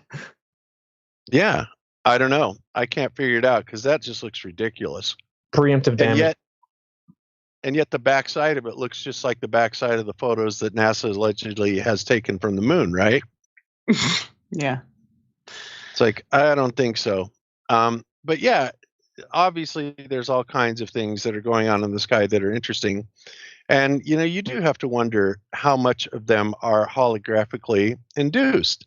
And in fact, you guys, I'm sure, have seen, I'm going to switch gears here, I think, this, where they hold the first public hearing on UFOs in decades. Well, basically what they did is they came forward and they said, oh, yeah, there's definitely alien life out there, but people aren't ready to hear it. And the proof that they use is ridiculous. For example, the footage that they're showing here is probably something that they can generate with those artificial star things that they have on the telescopes. And I believe that's a lot of the lights in the skies that we see is projections. It's very crude. They're very crude. And, they didn't show anything at all in this really, but the fact that they have even come out and started saying this makes you ask, okay, so what is the case they're going to build to introduce aliens into this storyline, right? So They let me. already did. They already did. Yeah, I know they've done it many, many times in the past, and not just alien as we are depicted by Hollywood, but also as prophets. People walking on the clouds. That is also an alien for us. Yeah, you've got to justify They are NASA. repeat themselves, but with a new fractal. They've got to justify NASA's budget somehow. What does going to Mars have anything to do with the role of government? Oh, well, now we can say it's national defense. Well, they've been setting this up since '68. Kai and I watched 2001: Space Odyssey for the first time the other night, which is probably the worst movie I've ever seen. But the whole idea is that there's some crazy alien intelligence that the government has hidden from the people on the moon that shoot to Jupiter in a different dimension. So it's old playbook. 2010 was a lot better. 2010 was actually kind of cool. And you know what's interesting about 2010, right? Did you ever see that movie, 2010, the No, sequel? I have not. Okay, so basically what that's about is the monolith that they found in 2001 shows up on, I think, Io, one of Jupiter's moons, and it starts multiplying. And then, of course, the mainstream media, I don't know, about 20 years ago, when Galileo, I believe, it was either Galileo or the other one that they crashed into one of their moons or into Jupiter's moons. Anyway, it started developing this black spot that looked exactly like the black spot that was being created by all the monoliths, right?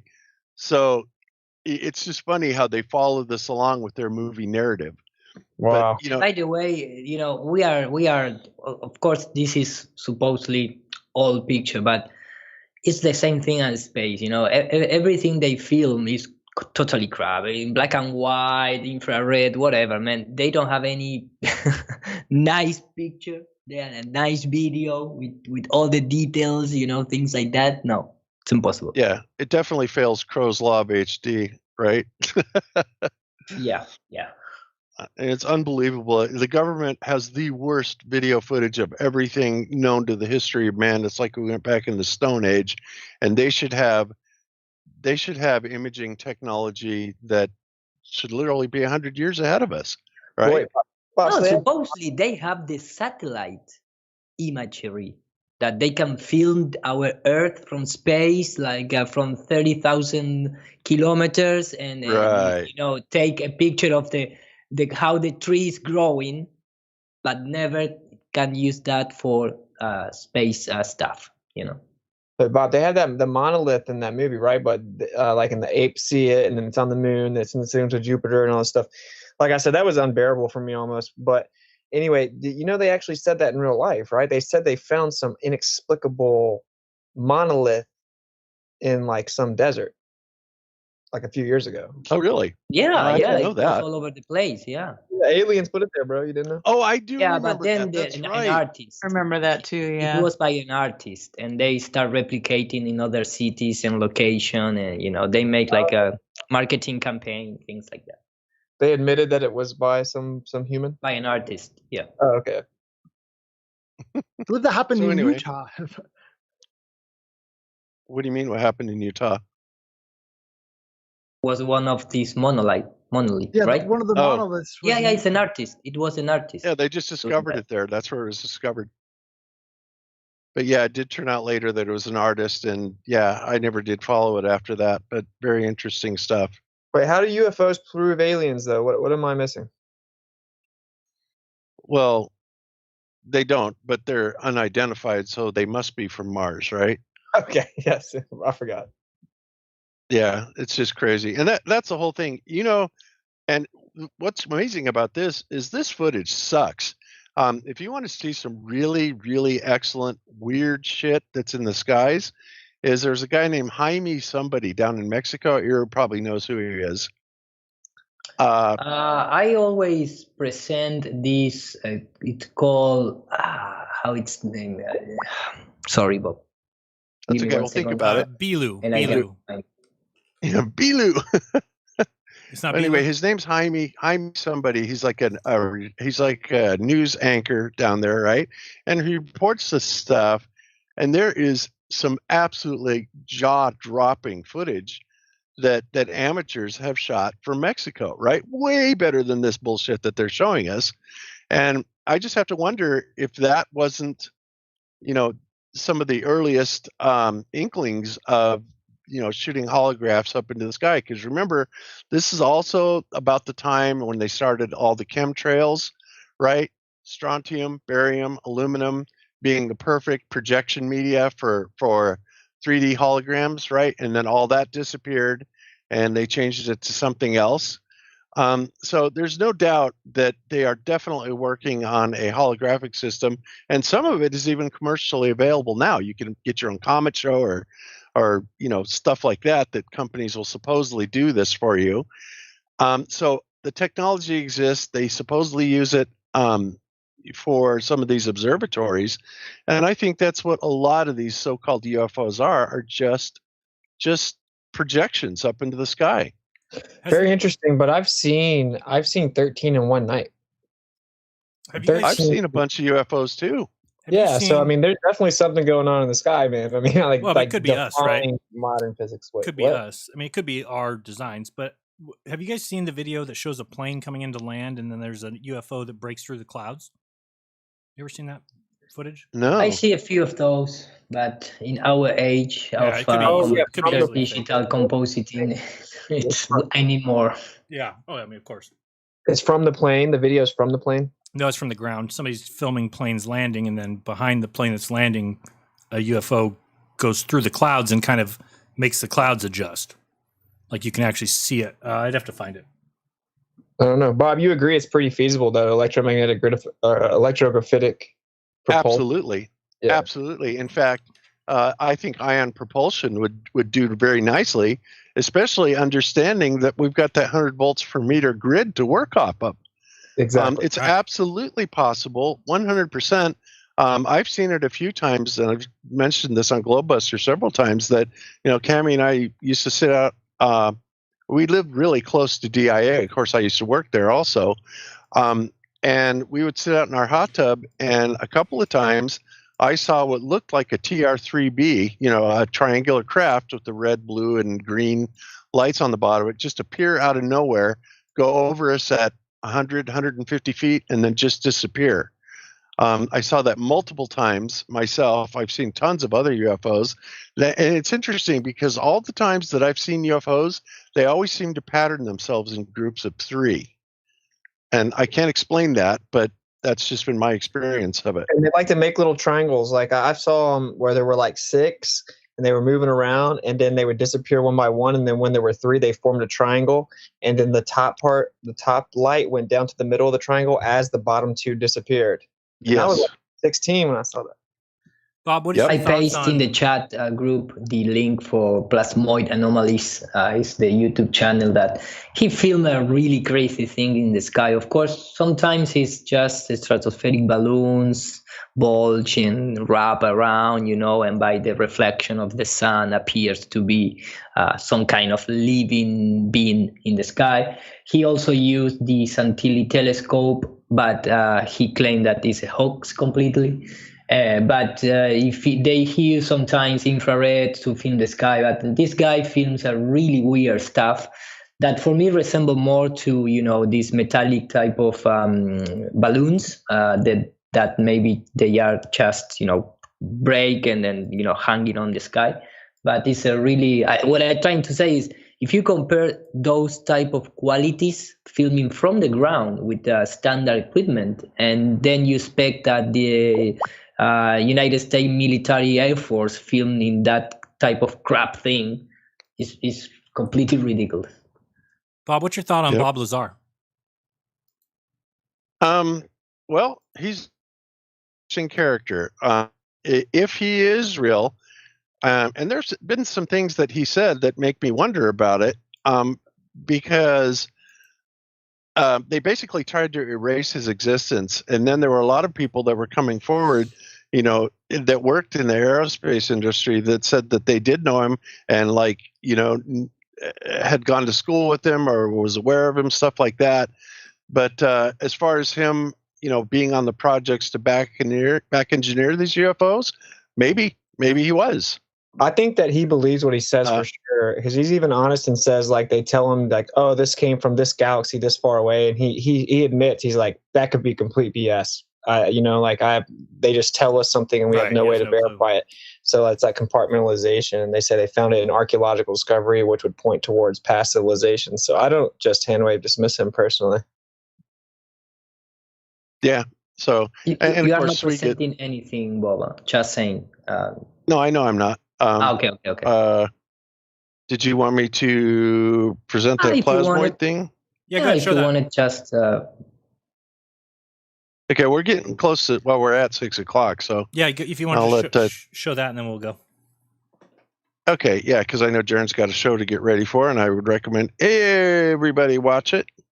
Are you nervous? No, not at all. What show's about? Sorry, Jeran and RV are going to skip off into the sunset holding hands. Yes. Okay. No, I just read that RV is going to be with Rose, but I didn't know Jeran was involved. That was last night. Okay. I lost that. Okay. I see you live here like 4 a.m. in the morning with the HMI 8 inch per mile square, but not yesterday. I didn't see you yesterday. You are my hero, man. So I follow you. No, it's tonight. Even in the bathroom, No, don't follow me tonight. It's in 1 hour from now, Hero.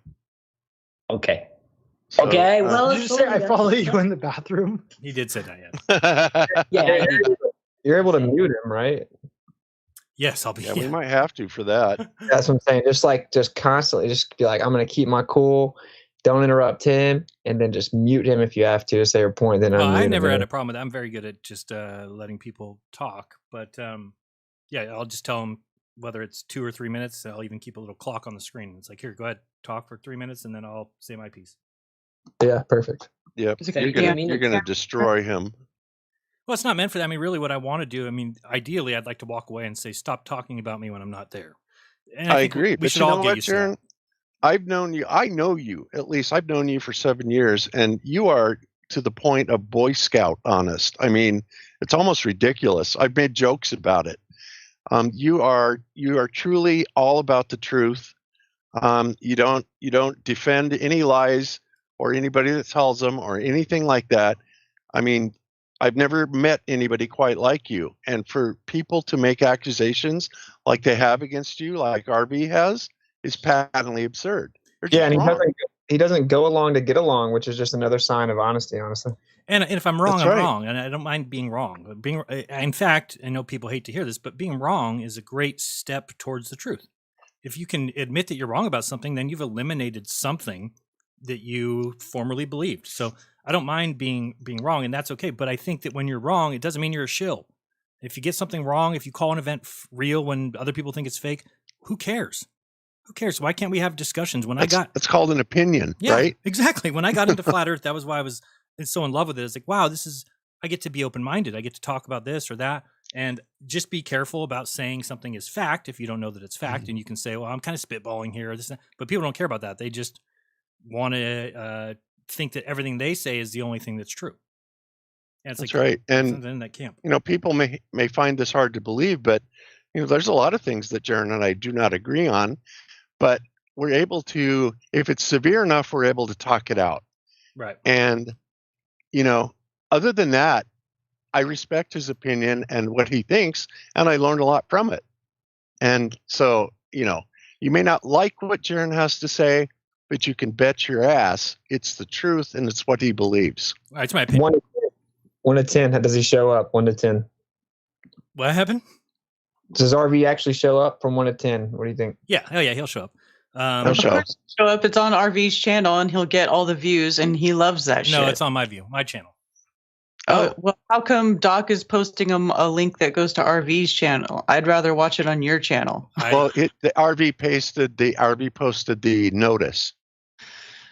It's going to be on my channel. I'm the one that reached out to RV and said, come on my show. So it's certainly not going to be on RV. He didn't reach out to me. Okay. Wow. So I think if Doc Michael's posting anything, he's posting something incorrectly. Oh, it must be a. Oh, I see. It's a promo. Okay, yeah, I'm gonna make the link after this show, and then it will be posted, and we're gonna start on my channel on YouTube, and then we'll go to Rockland. Ask him if he'll show his face. It's a promo. My bad. Don't say that. I'm gonna start the show with me with my face on there and be like, "Hello, are you not?" Oh, okay, well then. Ask him if he believes in the moon landing, or you can't have a convo with him. Damn, I think he's hip to the moon landing being fake. By the way, he says me and Eddie Bravo are both. We have the same intro maker, so that's which is ridiculous. Just Eddie Bravo's intro is kind of like mine. He kind of has like a bunch of images flashing on the screen.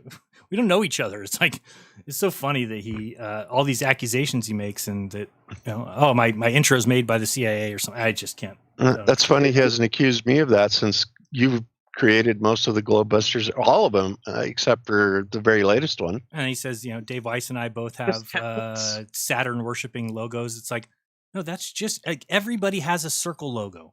That's what is on YouTube. So I made Dirth's logo. He's like, oh, you put this here, you put the clock, you put the mesmerizing things. No, Dirth used to have a terrible logo, and I told him, dude, can I make you a logo? And he's like, yeah, and I made him a logo. It's like that. It's that. I have a terrible logo. Huh? He did used to have a terrible logo. I remember. Yeah. But to try and incriminate somebody on their logo and insinuate that they're Illuminati because of it, right? Get real. The funniest argument is that the quality's too good. It's like you can't be a real flat earther unless you have poor quality video. Right. Yeah, I've heard somebody tell me that oh, you got too good at video making too fast. It's like, no, because I actually try to improve. That's all. It's just No.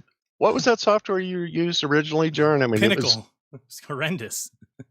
Yeah, I don't remember what it was called, but I installed it on that system for you, and it was like, God, this is some old crap, you know. It's Pinnacle. I think I bought it for like $3 at a hand-me-down store. Yeah, yeah. That's what I used, and I used that for like 3 years, and then I moved on to Magix, and just recently I moved to DaVinci Resolve, and in order to get myself to do that, I had to delete Magix from my computer. Because I would still always just fall back to it. Like, should I go? Nah, I'm just gonna do the old.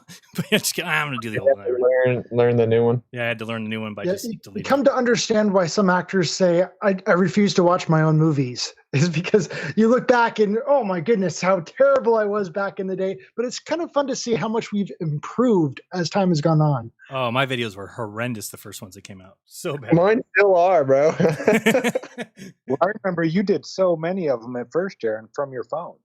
You were using an iPhone, weren't you? I don't know. Yeah, I guess it would have been an iPhone. Yeah. Yeah, I guess whatever. So I remember you talking. Legitimate flat earther ever then. Because my videos are so bad. So anyway, I think that's kind of the interesting thing, though, is when this happens, that's why we go back and we can take the great things that we did in the past and just remake it, and there's new content right there. Yeah, I got to start doing some of that. I've got so much old content. So ideally, I'd like, because again, like I said, in the past, I used to like RV stuff, and he can do his thing. But again, like I said, for 2 months in a row, it's been who's a shill, Dave's a liar, Dave this. And then he goes back and he plays things and he's wrong. He's wrong about what he's saying. And so what bothers me is that I used to respect him and tell people like, oh, RV's taught me a lot and RV gets a lot of truth right. But then the last 2 months, he's been completely wrong. And the only reason I know that is because I'm directly involved in what he's talking about. So that scares me. Because I'm like, wait a second, if he's so wrong, and he's saying 100% guaranteed, no question about it, and he's wrong. He's wrong. He's wrong about Alex Stein. I mean, I had to listen to Alex Stein cry every other day for 2 fucking weeks. So if somebody's going to tell me that he's faking his mom's death, was he faking crying to me? Was he faking the videos from the hospital room? I mean, and he's like, oh, he's lying because he says it died of COVID. Nobody said she died of COVID.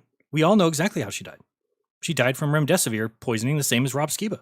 And yeah, some of us actually talked to him and were there for him. So, like, what are you talking about, bro? Right.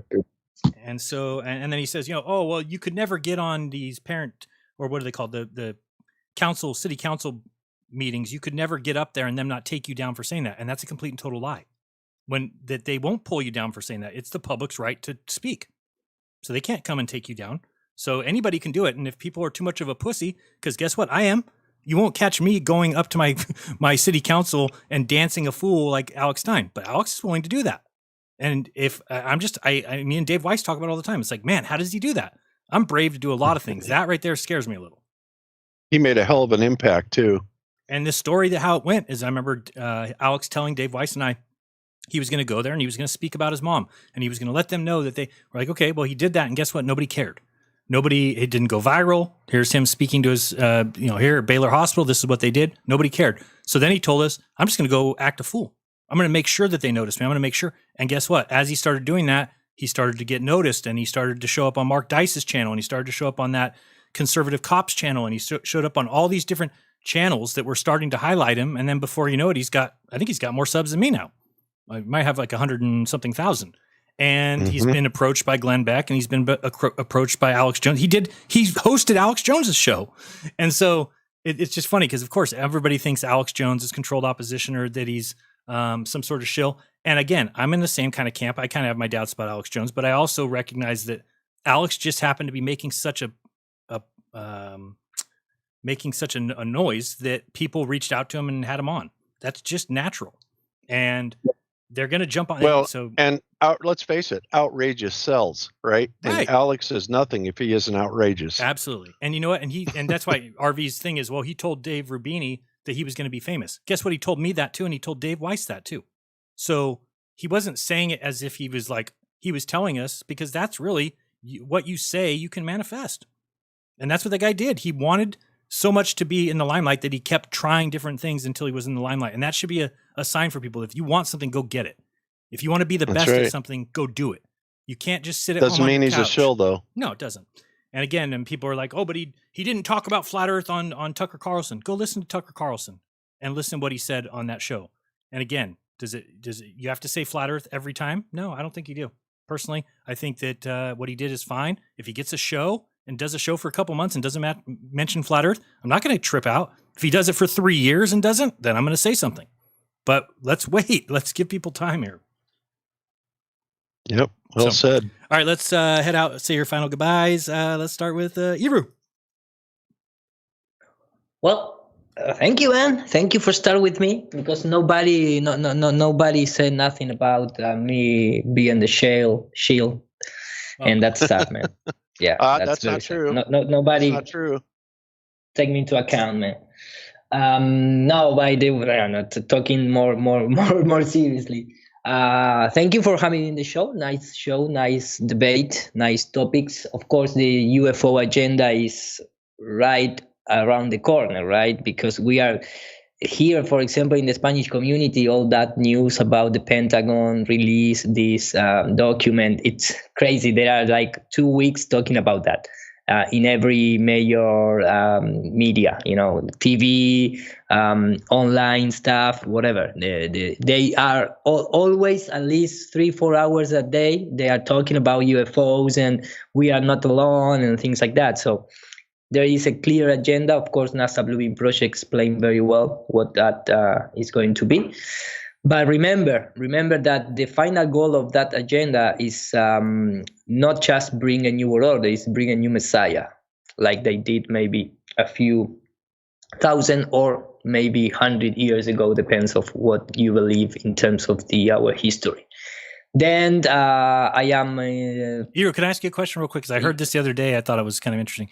When you talk about bringing the Messiah, what do you think if they brought a Messiah who looked like Jesus does, that people think he looks like, but that's not the real Jesus, that's the fake Jesus, the white Jesus? Have you heard anything like that? That it would be a test? No, I didn't hear about that. But what I'm trying to, right, but it would look like the ones that everyone's seen in pictures, because that's not what really Jesus would look like.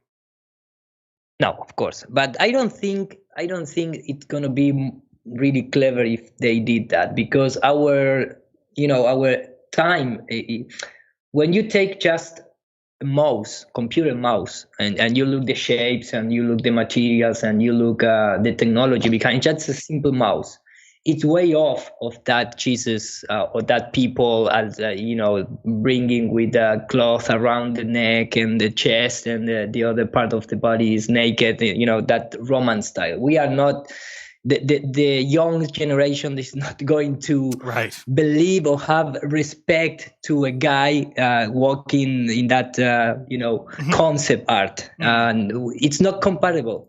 Our technology is not compatible with that type of idea. That was from another generation of humans. Now the new generations need more things like hello, hello, I don't know how to pronounce in English, Star Wars, Star Trek things, to be, to respect something, some new messiah. So for me, the alien agenda is going to bring this type of concept artists, like the UFO stuff, not the old ones or the old style. I don't know what they're gonna do it, but it's more like that. At least that is what appear to be the case.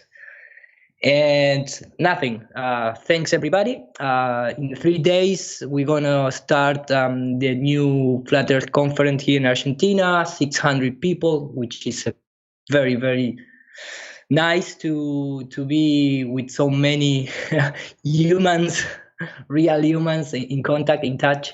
And then I'm going to share with you next Sunday some of the video and images and experience that we have in that Flat Earth conference, which is the first in Argentina, and especially in the capital city and in this year. So it's going to be nice. Beautiful. All right. Austin, what do you got coming up? Kind of are doing a debate on Modern Day Debate Friday, 9 p.m. Eastern, 2v2, so it should be cool. And then I'll... What are you guys debating? Flat Earth? Say again? Are you debating Flat Earth? Yeah. Cool. Yeah, and then I might hit DC here soon, and I'll be doing some more streams and then just working on my cases, blah, blah, blah. So, yeah, that's about it. The debate this Friday should be cool. All right. Excellent. Sorry, I just had to time somebody out in chat. Wow. You get trolled hard, Jeran. Oh, yeah. Sorry, I'm used to it. This guy, actually, you know what? I'm going to get rid of him. He's a pain in the ass. Goodbye. Okay. All right. Next up, we have Karen B. What do you got coming up? Well, we know what you got coming up. We can hardly wait for it. Yeah, well, of course, I've got Flattoberfest coming up in October, which is a 3-day event, 21st, 22nd, and 23rd in Greenville, South Carolina. And I did just release a new promo, which gives a list of some of the people who are going to be there. But I already have to update it because I've already added somebody since I made that. Oh, wow. Who? So, Mike Williams. Oh, cool. Nah. Yeah. Mike That's Williams awesome. come again. So, yeah. And then we have music. I'm going to be bringing out Chief Crow and the Flat Earthworms to play music. And One Big Love will play music. And I'm thinking about having somebody else. I think that's it for music I have so far. But yeah. Jason Lindgren isn't going to sing? Oh, that's right, Jason. Thank you. See, I can't even remember everybody. You have to go to the website. Go to flatearthfestivals.com and you'll see.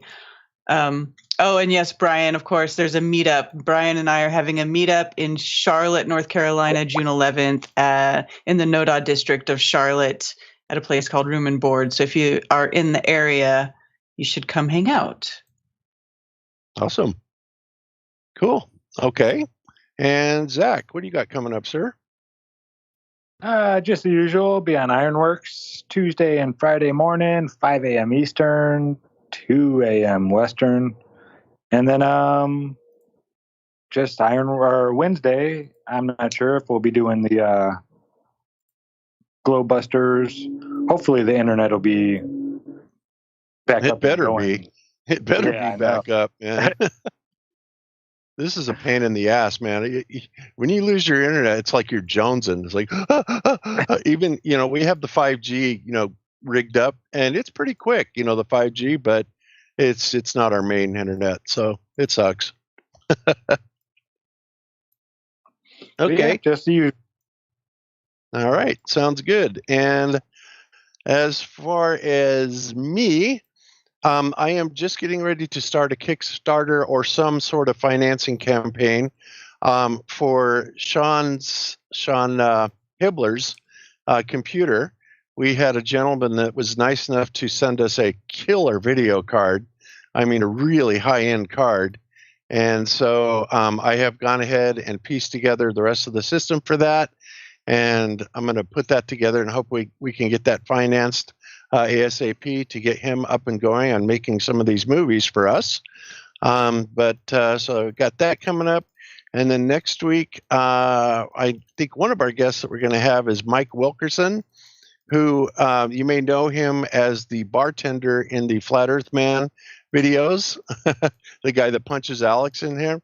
And he's also the guy that does the large structures of mountains, rocks that appear to look like animals, and he looks at them very carefully, looking for organs and stuff like that. So I'm sure that'll be controversial, but he has some really interesting things. And it turns out that he's kind of like one of the, I wouldn't say he's the guy. They made the Matthew Broderick movie. What the hell was that movie called? Shall We Play a Game? That War one? Games. War Games, yeah. But he was basically a hacker, and he was one of the first people, or the first person prosecuted in the United States for being a hacker, which I thought that was pretty interesting. So the guy's got an interesting background, and he will be joining the panel next week and, talking about whatever we want to talk about. So, and that's all I got, Jeran. Yeah, I got the show tonight, and then I will be having no shows next week. Well, I do have a show, I think, Wednesday or Tuesday with Avocado Wolf. And then my Thursday, Friday shows I won't be having, and Sunday I won't be here for GLOBEBUSTERS. But that's because it's my sister-in-law's baby shower. And we're going to go to Vegas to see them. Ooh, Vegas fun. Yeah, it's not going to be fun. Just driving with the baby and then staying at her sister's. That's true. Reno's actually a lot funner. I like Reno a lot better than Vegas. Reno. That's where I got engaged. So, yeah. There you go. Okay. Well, I'll let you close it down then, sir. All right, guys. That's about it. So see you tonight. If you want to join me for that, it'll be 7 o'clock on both. It'll start at YouTube, end up at Rockfin. So come by and say hello and be nice in the chat if you could. Good luck with that. Thank you. Appreciate it. All right, guys, it's been fun. I have no idea what ending plays here because I haven't played this in a while. Hopefully it's not maybe I should check it. Maybe we'll just say goodbye. We'll just say goodbye. No ending tonight.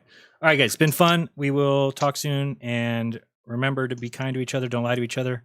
And open your mind. There is truth inside. Till next time, this has been the GLOBEBUSTERS. Peace. Peace.